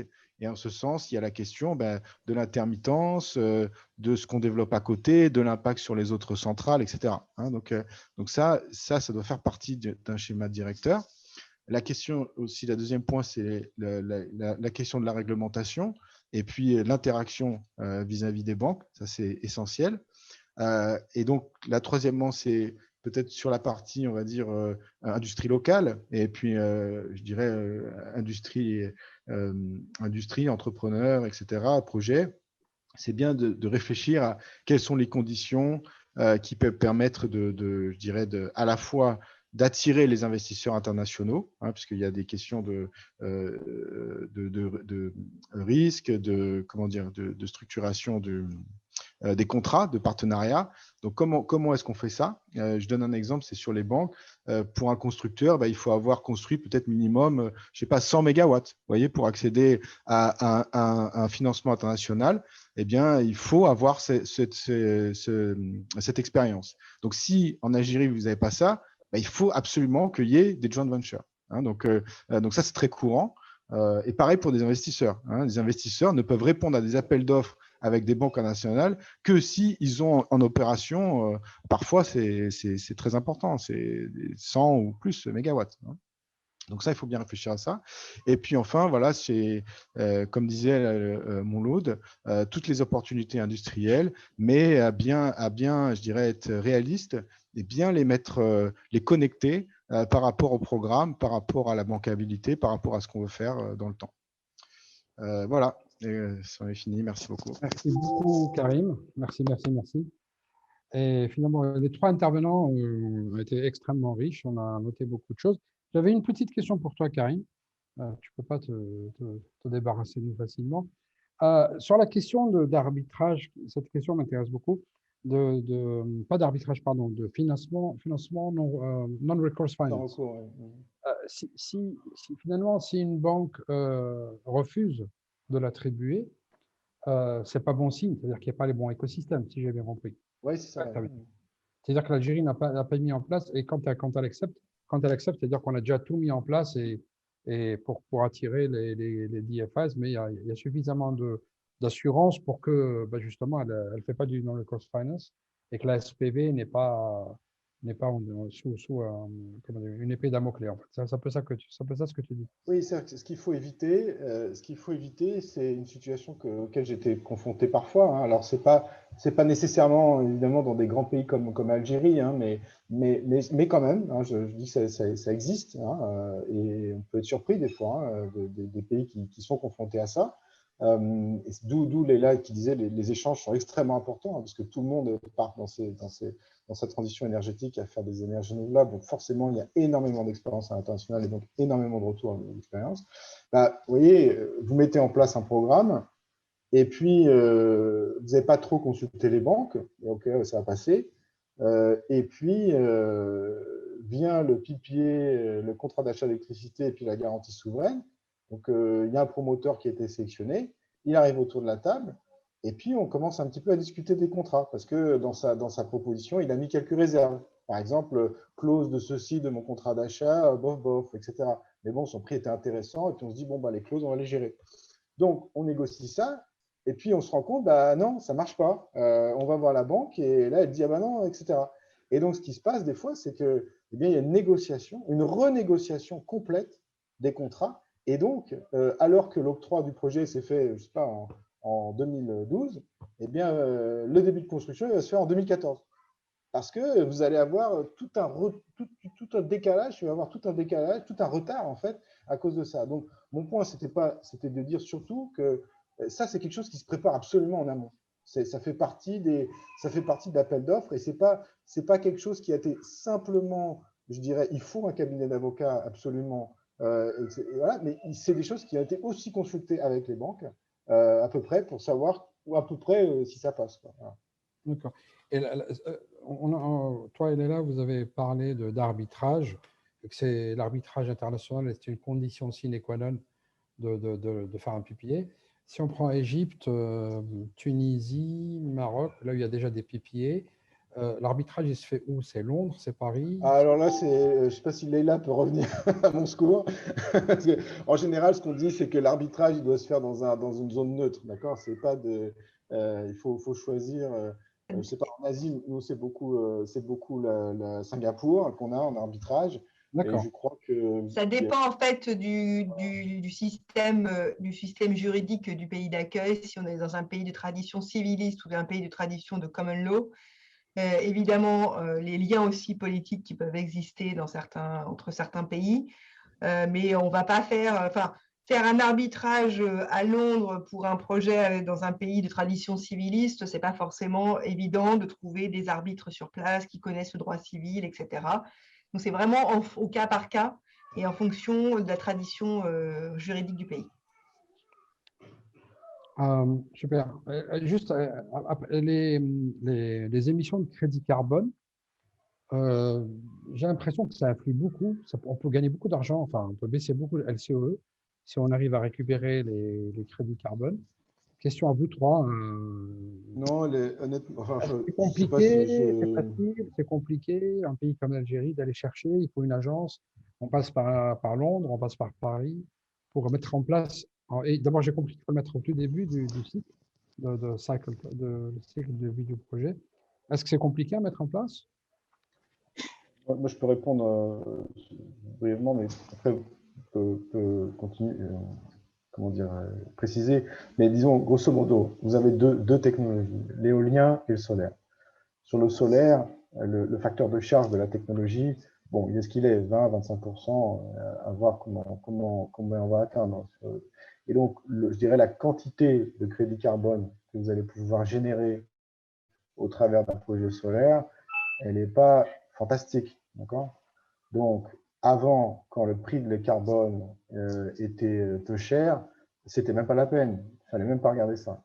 Mais comme maintenant, les crédits carbone, on pense que enfin ça va augmenter, puisque enfin vous avez des mesures gouvernementales justement pour combattre ces émissions qui vont être renforcées fortement. Je pense à l'Europe, le mécanisme qu'on a des ETS, où là, ça y est, vraiment toutes les industries acier, etc., ça va être très dur. Donc, petit à petit, c'est pour ça que vous voyez aussi cette montée en flèche des prix carbone. Il y a une anticipation d'un renforcement de ces réglementations. Et donc, oui, il y a une valeur, d'accord. Et donc, comme il y a une valeur, vous avez différents mécanismes pour pouvoir la capter, que ce soit une négociation avec en direct. Le mieux, c'est d'avoir effectivement un cabinet pour faire ça, parce que c'est extrêmement compliqué. Vous avez de carbone, c'est ça? Voilà, vous avez des normes, je dirais, il ne faut pas y aller directement, aller voir les vendeurs de carbone. Il y a des gens qui sont spécialisés, qui vont assister pour faire, je dirais, la meilleure structuration de ça. Et puis, voilà, mais ça ne va pas diviser par deux le coût du kilowattheure. Ça va être on va gagner un petit peu en coût de kilowattheure, mais voilà. Donc, ce qui est bien, en général, vous avez plusieurs cas. Soit, par exemple, il y a une répartition du produit carbone entre le pays et l'investisseur. Chacun se partage ce truc-là, d'accord? Et puis, les frais de la mise en place sont sur le promoteur, par exemple. Ou bien tout va vers l'État. Mais vous voyez, du coup, si tout va vers l'État, quel est mon intérêt, moi, commencer à mettre en place tout ça? Donc, bon, voilà, il y a différents schémas possibles. Et je ne sais pas, Sophie, quelqu'un peut… Sophie, tu veux rajouter quelque chose? Moi, je pensais à un cas particulier dans un autre pays, mais ce que j'ai observé, c'est que souvent des pays pouvaient, avec l'appui d'agences de développement ou de partenaires multilatéraux du groupe, on va dire, onusien, Banque mondiale, là, en l'occurrence, par exemple, la FAO, le PNUD, pouvaient s'engager dans un processus visant à l'évaluation des émissions de GES évitées et monter un dossier présenté au Fonds vert climat, qui est quand même actuellement l'instrument majeur de financement de la transition énergétique. Ce n'est pas le seul, mais c'est vraiment un instrument très important dont il me semble important de parler ici. Et effectivement, dans le cadre de ces processus, vous pouvez transformer donc des émissions de GES évitées en montant, en millions de dollars. Dans le cas particulier auquel je pense, ça s'était traduit par une subvention de 70 millions de dollars. C'est un petit pays, donc ce n'est pas négligeable. Et ces mécanismes, ça demanderait un atelier tout seul, mais ces mécanismes existent. Alors, effectivement, j'imagine bien que des acteurs privés peuvent appuyer, mais dans la sphère que moi je connais, ce sont plutôt des acteurs publics dans le cadre de la répartition des rôles que l'on a autour du Fonds vert climat, avec des montants extrêmement importants mobilisables. Et l'AFD peut-être, comme on dit, on appelle ça du on-landing finance, et puis vis-à-vis de ces fonds verts, ils peuvent être un back-to-back avec ces fonds verts ou pas, l'AFD? Bien sûr, l'AFD, c'est une des premières agences accréditées auprès du Fonds vert. En 2015, je crois, le fonds vert, il a été, ça se chiffre en milliards. C'est pour la deuxième fois, les ressources du fonds ont été abondées il y a 2-3 ans par les États, mais l'agence française est accréditée auprès du fonds vert, de même que Proparco depuis 2017.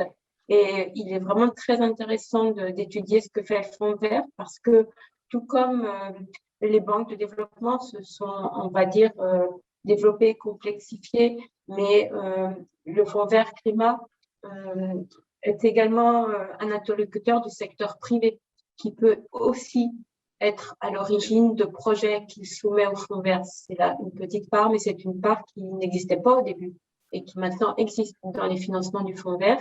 Et l'AFD peut tout à fait porter des projets avec un pays. Par ailleurs, l'agence a conclu il n'y a pas très longtemps, il y a quelques mois, un accord spécifique avec le Fonds vert climat pour jouer effet de levier dans la mobilisation des fonds sur la transition énergétique et climatique. Très bien. Très bien. Je ne vais pas monopoliser les questions. Abdelkrim, tu es dans la salle? Je suis dans la salle. Ce que je propose, Mouloud, c'est de refaire un atterrissage à Oran et d'enchaîner. Donc là, on a parlé de thématiques de bancabilité et de financement. Le contexte aujourd'hui, c'est surtout de parler de la dernière annonce lors du Conseil des ministres où le président algérien, M. Tebboune, a réaffirmé l'ambition de sortir l'appel d'offres des 1 gigawatt cette année. Donc, l'idée, c'était dans ce webinaire d'aujourd'hui de parler comment réussir un appel d'offres parce qu'il s'agit d'un IPP international. C'est un appel à investissement de la part d'acteurs internationaux. Et donc là, la première partie de la conférence, elle nous a donné le cadre et comment réussir à rédiger un bon appel d'offres international qu'on dit bancable. Et j'ai vu tout à l'heure M. Karim Rabi, il a parlé également d'un des ingrédients qui rend ce plan très intéressant, c'était de mettre en place une industrie locale pour pouvoir répondre sur certains segments à ce programme ambitieux. Et donc, c'est dans le cadre de cette thématique qu'on accueille aujourd'hui au sein de ce club Energia dans le salon ERA 4 acteurs qui représentent très bien la chaîne de valeur industrielle et que M. Bakri tout à l'heure a montré comme étant la chaîne de valeur qui est vraiment la plus opportune, qui représente la meilleure opportunité, c'est-à-dire bien sûr la construction de la fabrication de panneaux photovoltaïques. Aujourd'hui, nous avons avec nous au sein du panel, et là je vais remettre la caméra sur le panel. Nous avons avec nous donc sur la partie panneaux solaires Mohamed Hamoudi, qui est le directeur général de Miltech SPA, qui est un producteur de panneaux photovoltaïques. Nous avons également Monsieur Zelgor Rahmoun qui va nous rejoindre ici dans le panel, qui également est un fabricant de panneaux photovoltaïques. En continuant la chaîne de valeur entre les câbles, les onduleurs, que ce soit du côté DC ou côté AC, nous avons aussi un acteur qui est l'entreprise El Swedi, que nous connaissons très bien en Algérie et très bien implantée en Algérie, qui est présente aujourd'hui et qui va nous parler un peu de comment ils s'inscrivent en Algérie dans le domaine du solaire. Et enfin, nous avons Madame Telli qui représente le groupe Ozgun, qui représente le groupe Ozgun, qui est un EP6 et qui va un peu nous dire quels sont les métiers et comment ils sont prêts à répondre au challenge du développement des énergies renouvelables. Et moi-même, donc moi je suis directeur général de Nerta Solar, qui est un EP6. Donc, je vais vous dire 2 mots sur ce métier-là. Et donc, je propose de commencer le tour du panel avec le représentant de l'entreprise El Swedi qui va donc se présenter. Ou peut-être Mohamed qui va se présenter, dire qui ils sont, qu'est-ce que fait Miltech et quelle est la place de l'entreprise et l'industrie algérienne dans ce programme ambitieux du 1 gigawatt et d'autres projets. Et d'avoir cette chance de présenter merci à tous les organisateurs du salon, merci à peu Energia, à vous, à Diaspora et nos amis avec projet. Donc, je m'appelle Ahmed Hamoud, je suis rappelle qu'on est une société à l'origine familiale depuis 2005. Donc, lorsqu'on a commencé ici en Algérie, bien sûr, donc on a commencé dans les télécoms.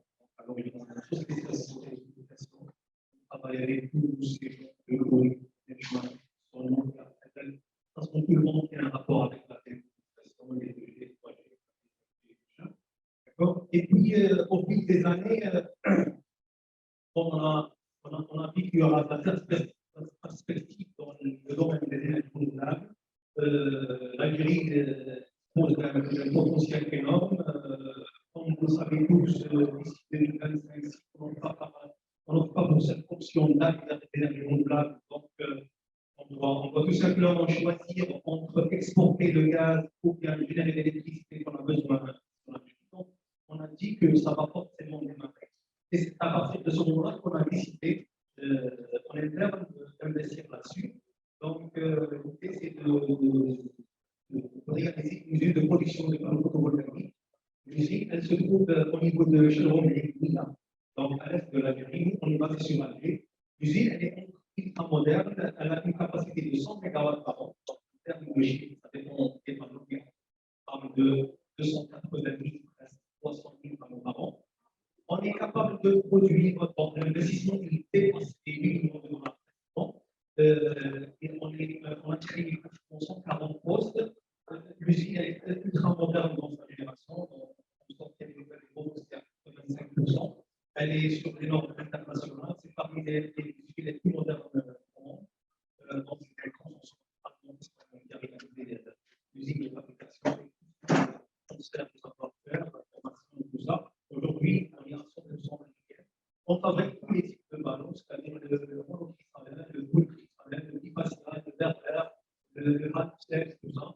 Aujourd'hui, on est sur les cellules 3 et très prochainement, on sera sur 6 et 10. Donc, la puissance des panneaux aujourd'hui sur 410 watts et très prochainement, on sera à 450 et 540 watts. C'est quand même il faut que les géants chinois brièvement, ce qu'on attend, c'est pour ne pas attarder, ce qu'on attend de ce programme algérien, ça a été cité par notre ami Karim Namadi et par tous les intervenants avant moi, c'est bien sûr la visibilité. C'est que le pouvoir public doit afficher le programme clair et net, parce que c'est très important pour nous, industriels, de savoir où est-ce qu'on va aller, comment on va aller, qu'est-ce qu'on doit, où on doit investir. Ça, c'est très important. Parce qu'aujourd'hui, on sent vraiment, à chaque fois qu'on entend un chiffre comme ça, à certains moments, les gens le croient, on veut vraiment quelque chose qui concret. C'est très bien d'avoir cet appel d'offres de Verifica qui va se lancer très prochainement, mais c'est très important d'afficher aussi le programme algérien d'ici 2037. Si c'est du solaire, on va dire du solaire, si c'est 15, c'est 15, si c'est 10, c'est 10, c'est en moyenne de Verifica, parce que ça va vraiment faire la différence pour nous, investisseurs. La deuxième des choses qu'on a tardé pour laisser dans le considère nos amis, c'est aussi de réserver cette place. Ce n'est pas de tuer la concurrence, mais aussi de vulgariser l'obligation. Je ne veux pas dire l'obligation, mais la préférence nationale, le contenu local. Parce que, comme nos amis viennent de dire, l'énergie solaire, vraiment, pour moi, c'est un projet de financement. La partie technique, elle est là, on peut la maîtriser. Aujourd'hui, on maîtrise le cadre avec nos amis suédois, on maîtrise le PPC avec nos amis suédois, avec nos amis de Gould, l'industrie solaire. Donc, on peut facilement monter en compétences, pouvoir fabriquer d'autres produits, pourquoi pas aller dans la cellule ici. Bien sûr, le programme s'affiche, parce qu'avec les conditions actuelles, on pourra jamais investir dans des cellules, mais cela viendra avec le contenu local. Et je pense que c'est une condition très importante pour créer de la valeur ajoutée avec ce programme. Sinon, si on n'encourage pas le contenu local, ça va mettre en doute tout le programme, ça va être que va faire de l'élite pour créer de la valeur ajoutée. Voilà. Donc, rapidement, merci beaucoup. Je pense que le message est très clair. On veut de la visibilité, un programme concret et encourager le contenu local qui est réponse aux standards internationaux. Je cède la parole au groupe Swedi pour se présenter et nous parler de sa place au sein de l'écosystème Alors, pour ceux qui ne savent pas, Suidi existe en Algérie depuis 2008. On a commencé comme usine de fabrication de câbles électriques. Depuis ce temps-là, la stratégie du groupe, c'était d'ajouter chaque année un nouveau produit ou une nouvelle activité. Donc, on a commencé par les câbles basse tension. Plus tard, on a ajouté la fabrication des câbles moyenne tension.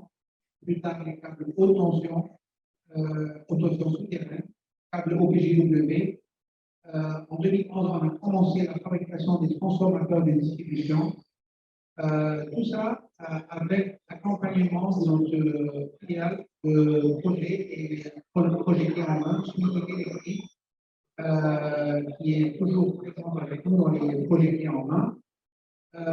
Depuis quelques années, on a commencé la production des câbles spéciaux. Je ne parle pas uniquement des câbles anti-feu, câbles sans halogène, mais aussi des câbles utilisés dans les câbles solaires et tout ce qui est câbles spéciaux. Concernant la partie énergie solaire, Suidi Électrique ont déjà une forte référence dans ce domaine. Ils ont déjà établi de projets à l'extérieur et on a la vision de بالعربية ولا بالإنجليش؟ بالعربية.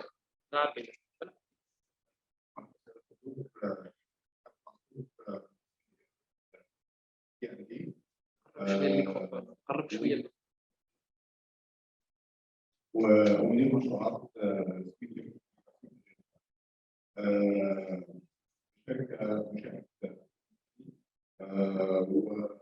ومؤخرا أنا أتكلم على بشكل كامل المشروعات هو الموضوع بتاعنا النهارده ونقطة القوة موجودة عند الفكر أكثر من مكان. أولها طبعا تصنيع بتاع البي سي الطاقة الشمسية ومرورا بنقطة القوة الزراعية الحكم السويدي في 2016 في مصر مشروع بالبان هو مشروعين كل مشروع طاقة 50 ميجا وات وأول مشروع في تخصص الجزائر فكرة هو كان اللون الوحيد اللي حتى المالي هي كتبته مع كلهم 2019 ده على مجال الدي بي سي سويدي إلكتريك في مدينة مصر وزراعة المحلية في الجنوب في مدينة مصر هي خلال الفترة اللي فاتت كمية مشروعات خلال 3 سنين منهم 2020 أكبر عدد من المشروعات إنها مشروع تكنولوجيا السودان ده بيقول 20 ميجا وات طاقة شمسية 15 ميجا وات باتري ستورج. هذه التكنولوجيا كانت أول مرة تعمل في العالم بنعمل حجم ستورج في الطاقة 15 ميجا وات ل 20 ميجا من الطاقة الشمسية. الفترة اللي فاتت خلال 2021 في حوالي 5 أو 6 مشروعات واحد كان يقول 10 ميجا وات واحد في قدرة 40 ميجا وات والنايجر فيها 14.5 ميجا وات وسيراليون فيها مشروعين واحد 4 ميجا وات وواحد 16 ميجا وات. لكن خلال ال5 شهور اللي فاتوا دي كلها مشروعات جديدة هي بتاعتنا في مصر بتكنولوجيا مختلفة. وطبعا مش هننسى دور الأعمال المدنية من برنامج وفايدو هي بتعتمد بنسبة كبيرة على الخبرات الموجودة في المجال ده والمجال. ان البزنس يونت بتاعت السويد اللي هي يبقى تكون 15 واللي هي بتوصل لمرحله من الفنيات ومن القدره الماليه اي في واستكمالا للقدره الفنيه في انتاج الكابلات والطاقه الشمسيه خلال 5 أو 6 سنين. فده انجاز. واول مشروع يطرح هنا في كذلك ده كان السويد الحمد لله فيها شرف ان هي تربح المشروع ده. وان شاء الله المسيره مستمره. وطبعا فنتفق اخير ان شاء الله بمشروع محليه ومن بعد ان شاء الله الخطه حتى 2035 ان شاء الله يكون السويد يشارك بنسبه كبيره كمشارك مش مجرد بي سي او بس مصنع. شكرا جزيلا. Donc, pour résumer, le groupe Iswedi est un fabricant local de câbles, donc que ce soit des câbles solaires ou des câbles AC, mais ils ont une division projet dans laquelle ils ont les 50 MW déjà remportés avec la création du IPP local, mais également d'autres projets à l'international. Donc, ils ont un track record sur la partie projet EPC. Je profite pour passer la parole à monsieur Zelgor Rahmoun, qui est également un fabricant de panneaux solaires photovoltaïques aux standards internationaux. À vous la parole. قدم الشركة قدم الموضوع كيف راكم يعني حاضرين ومستعدين باش تجاوبوا هذا اللي سابيل دوك اللي راكم قادمين ان شاء الله. السلام عليكم. زرقور رحمون مؤسسة من تصميم الإنتاج وحد التشغيل نساهم النسيج الصناعي الكهربائية فيه زملاء كما كونتور وإنتاج الفراس السويدي كلها يمكن واجهة السوق لا من ناحية إنتاجية ولا من الناحية العملية. حتى في مؤسسات خاصة والدولة وطنية قاعد تخصص في إنجازات مشكلة إنتاج المواد الطاقة شركات كهربائية سايبر مع وراسكوم مؤسسات خاصة يكون النسيج الانجينير الجي سي بي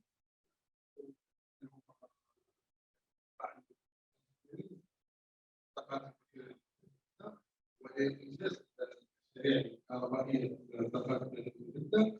مؤسسة وزبون مؤسسة رائدة المحطة بتاعها في تركيا اليوم للإنتاج مواد بتدخل لا بالنسبة لزوجها رياليزاسيون كلش فهم.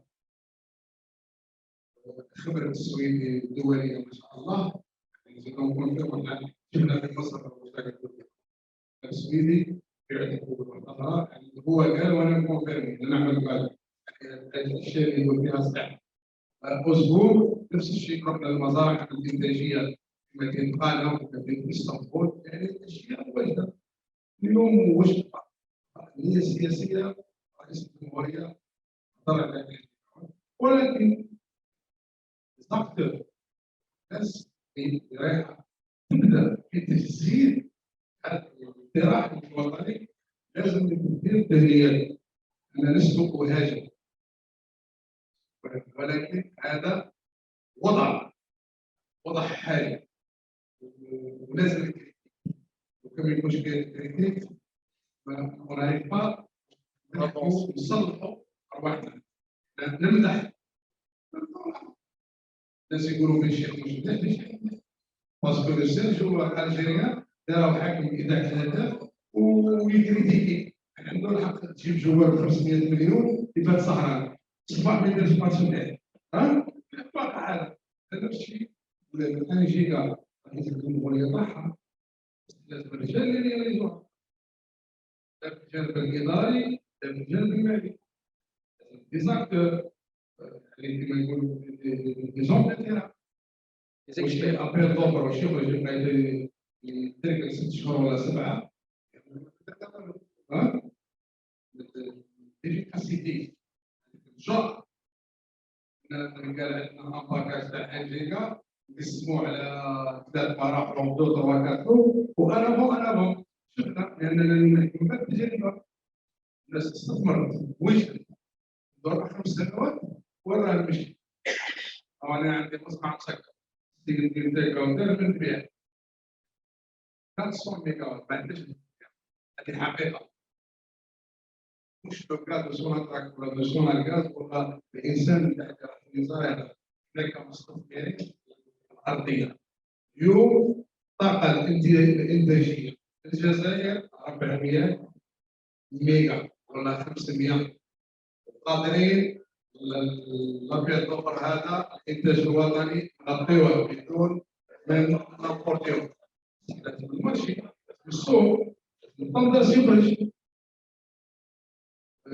تجربه اليوم رانا ستريسي اونغواسي من لا بريمير اكسبيريونس تاع الفامو ابيض الضفر 150 ميجا وات اللي خدمنا عليه مثلا احنا المؤسسه تاعنا خسرت 350 اورو في راسها ما عندناش نديرو ميديت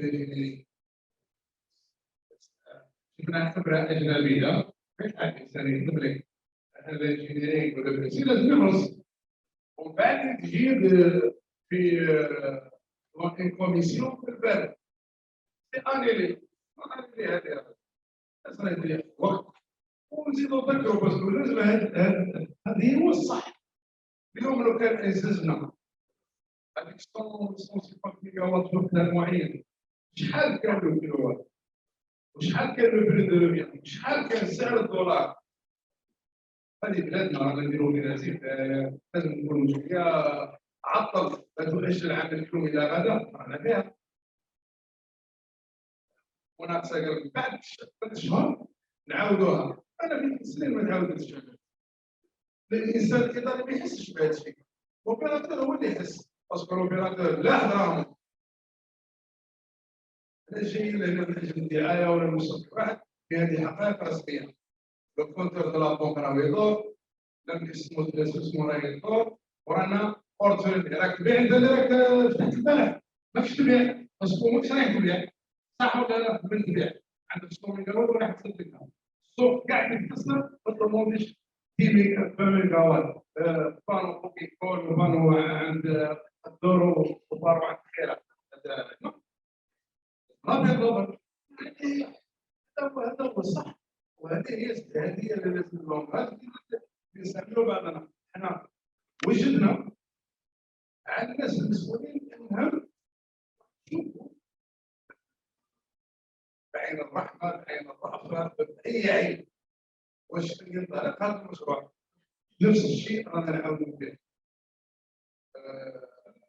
كل عام في انا عندي 10 سنوات اكثر واحد يشارك في هذا متتابع لهذا الشيء اكثر من 15 سنه الوتيره لا كادونس تاع البروجي هنا ضعيف ثقيل لازم يتخلص شويه من التبعات الاداريه لازم نحروه نخلوا عليه وشركه كراش خلينا ناكلوا بعضنا للبحث عن نفسك افتح هذه اللغه اللي لازم الناس الكرام واقفين على القطاع لازم واش نافونسيو هذا الشركه الناس كلها مستعده واش تشارك فيها وترياليزيها ولكن لازم الخوف دير لي زاناليز بالخوف تعطي لي بروفيسيونيل بالخوف وحنا نعتبروها يعني الانجيكا بريسك راهي 2 زون دو مارشي بالنسبه للمنتجين المحليين على الاقل الناس اللي يقولوا تبيع وتتعلم وحتى المؤسسات الناشئه والوطنيه تتعلم ما كانش اليوم حاجز ويقول انا شي كنعطيها الكترونيه انا نعطيها الكترونيه انا ما درنا والو لازم انجيكا تقسم اللي قادر يدي 100 اللي قادر يدي 30 واللي قادر يدي 200 هكاك بور تو الموند المحلي والاجنبي. لازم الاجانب باش تكون لنا عطرة الاجانب ونبداو نطوروا الخبره تاعهم والفكر تاعهم وابوابنا مفتوحين للاجانب، ولكن كما يقولوا ديما في اطار التعاون رابح رابح. اليوم الاخر نقولها كان وجهي يقول هنا يعني جميع القطاعات سواء مؤسسات الوطنيه ولا الخاصه، يعني المتعامل الوطني راه واجب لا من ناحيه الانتاج لا من ناحيه رياليزاسيون. وشكرا ونشكر على الزياره والحضور الحاضرين والمشاركين. شكرا وعقبال ان شاء الله العام الجاي في الوقت هذا تكون ان شاء الله الانجيل هذه على الاقل ضغطنا 340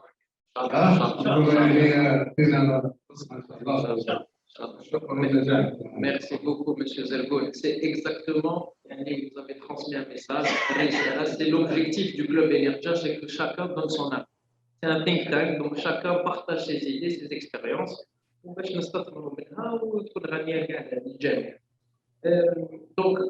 M. Zergoul, il a fait le lien entre l'ambition du gouvernement via la déclaration du président et la présence d'opérateurs locaux présents, comme il a dit, depuis longtemps, pour certains, qui ont pris le risque d'investir dans des usines aux standards internationaux.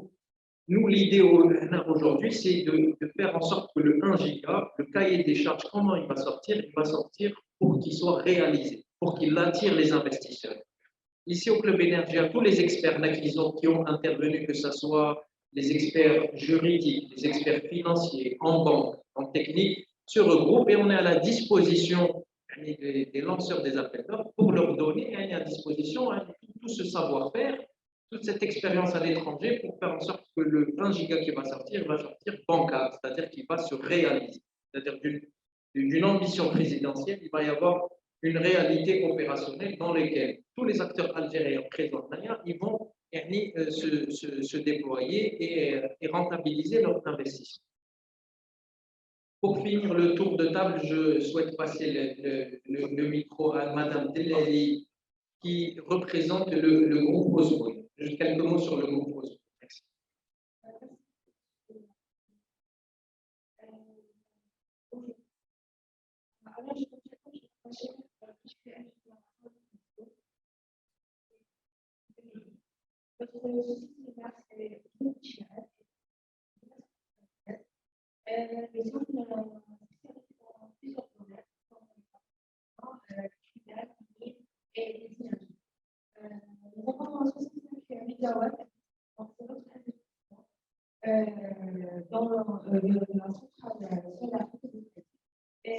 Mais notre total est plus de 300 MW en Turquie. Ici, on a réalisé l'installation sur une toiture de école, tout ce qui doit être déjà fait.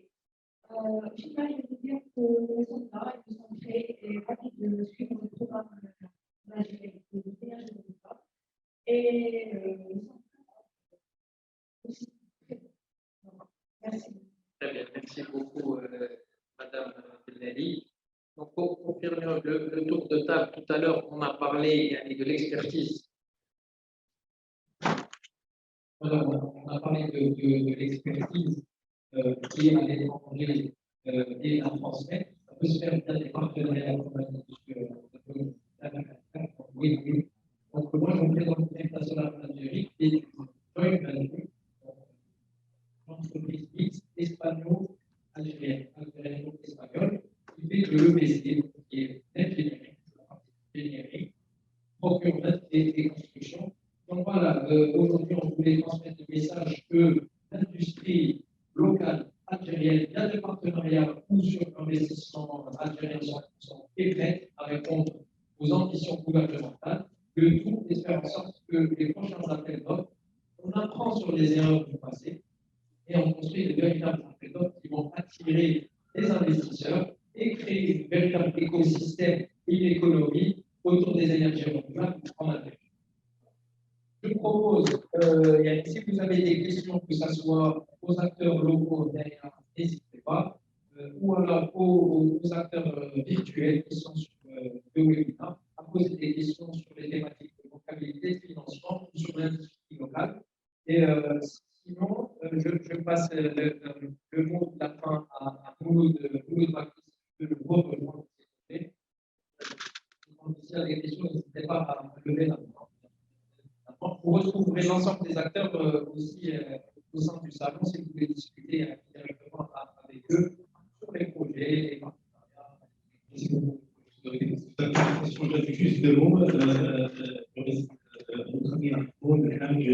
Je contrôle ce qu'il a dit par rapport à l'industrie locale. Nous, c'est ce que le besoin des pour tout le monde qui a investi. On fait partie des gens qui ont investi sur un marché qui n'existait pas en Algérie. Et ça, c'est pour vous montrer à quel point on croit à notre pays, on croit à ce programme. Aussi, pour cet appel d'offres, il y a quelque chose qui est primordial, très important à mon avis, c'est d'avoir aussi un labo de certification ou d'homologation au local. Aujourd'hui, on est soit moi, soit Valmont, lorsqu'il va en son usine, on est obligé d'exporter des panneaux pour avoir la certification. Et vous savez que c'est très compliqué. C'est un parcours de combat avec donc on est 55 panneaux pour un labo à l'étranger qui paye $90 000 ou quelque chose comme ça pour certifier le panneau. Un autre défi aussi, c'est qu'avec cette attente de lancer l'appel d'offres, nos lignes deviennent obsolètes avant de les exploiter. Aujourd'hui, on a acheté des lignes qui fonctionnent sur les cellules 1-2. Maintenant, les panneaux sont sur 1-3, c'est-à-dire des panneaux de 400 watts. Très prochainement, on n'aura plus des cellules 1-3, donc ce sont des cellules 1-6, 1-10 et 1-12. On a besoin d'injecter davantage de l'investissement avant de pouvoir commencer à fabriquer. Alors, on est en train de mettre à jour des lignes sont des contenus de ces sujets-là, et tout ça, c'est à cause de tout ce retard relatif à l'absence du marché dû au lancement de la donc, voilà.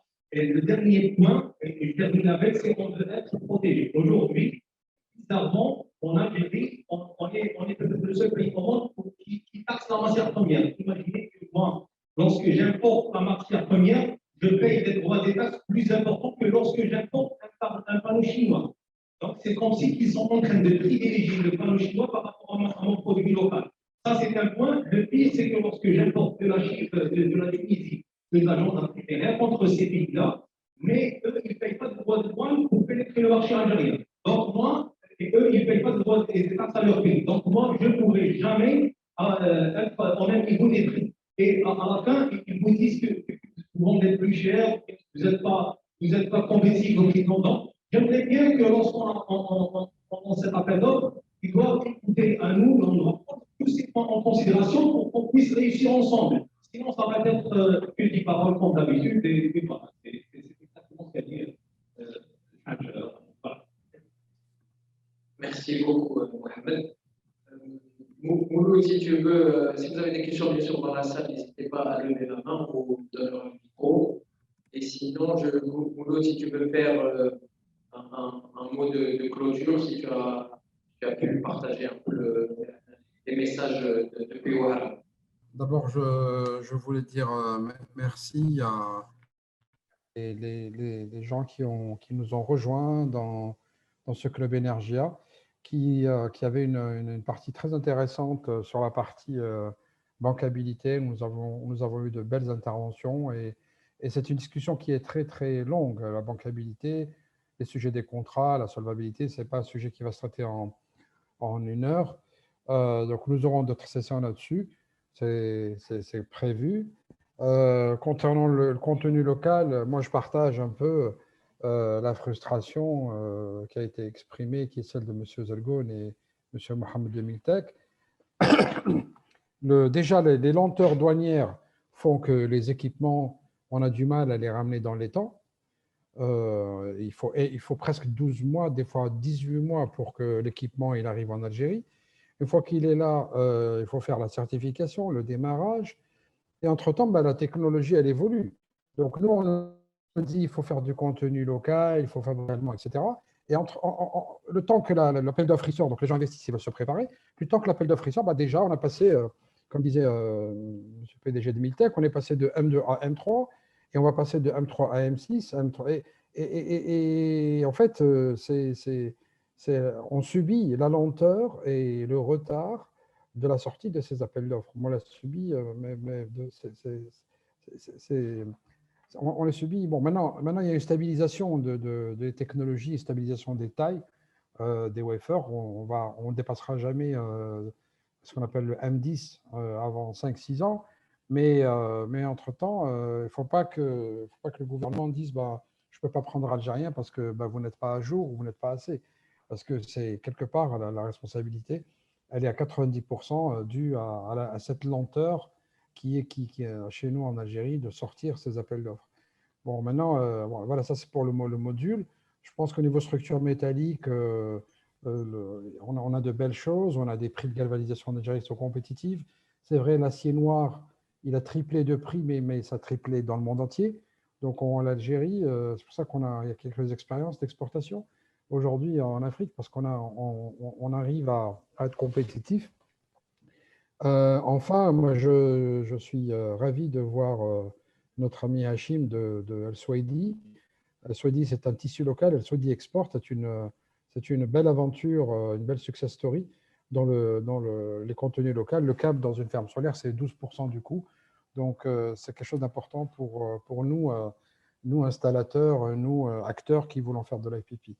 Enfin, le groupe Osgoon, c'est un groupe qu'on connaît bien, avec qui on travaille depuis pas mal d'années. Je suis ravi de voir une présence d'autant plus féminine du groupe Osgoon, et on les connaît bien, on travaille beaucoup avec eux. Et voilà, moi je voulais dire un peu à tout le monde merci. Merci aux gens de Engie, de Veolia, de Epida, de gens de Cobra qui n'ont pas pu rester jusqu'à la fin, pour José qui s'excusait, de PV Magazine, et j'en ai oublié sûrement,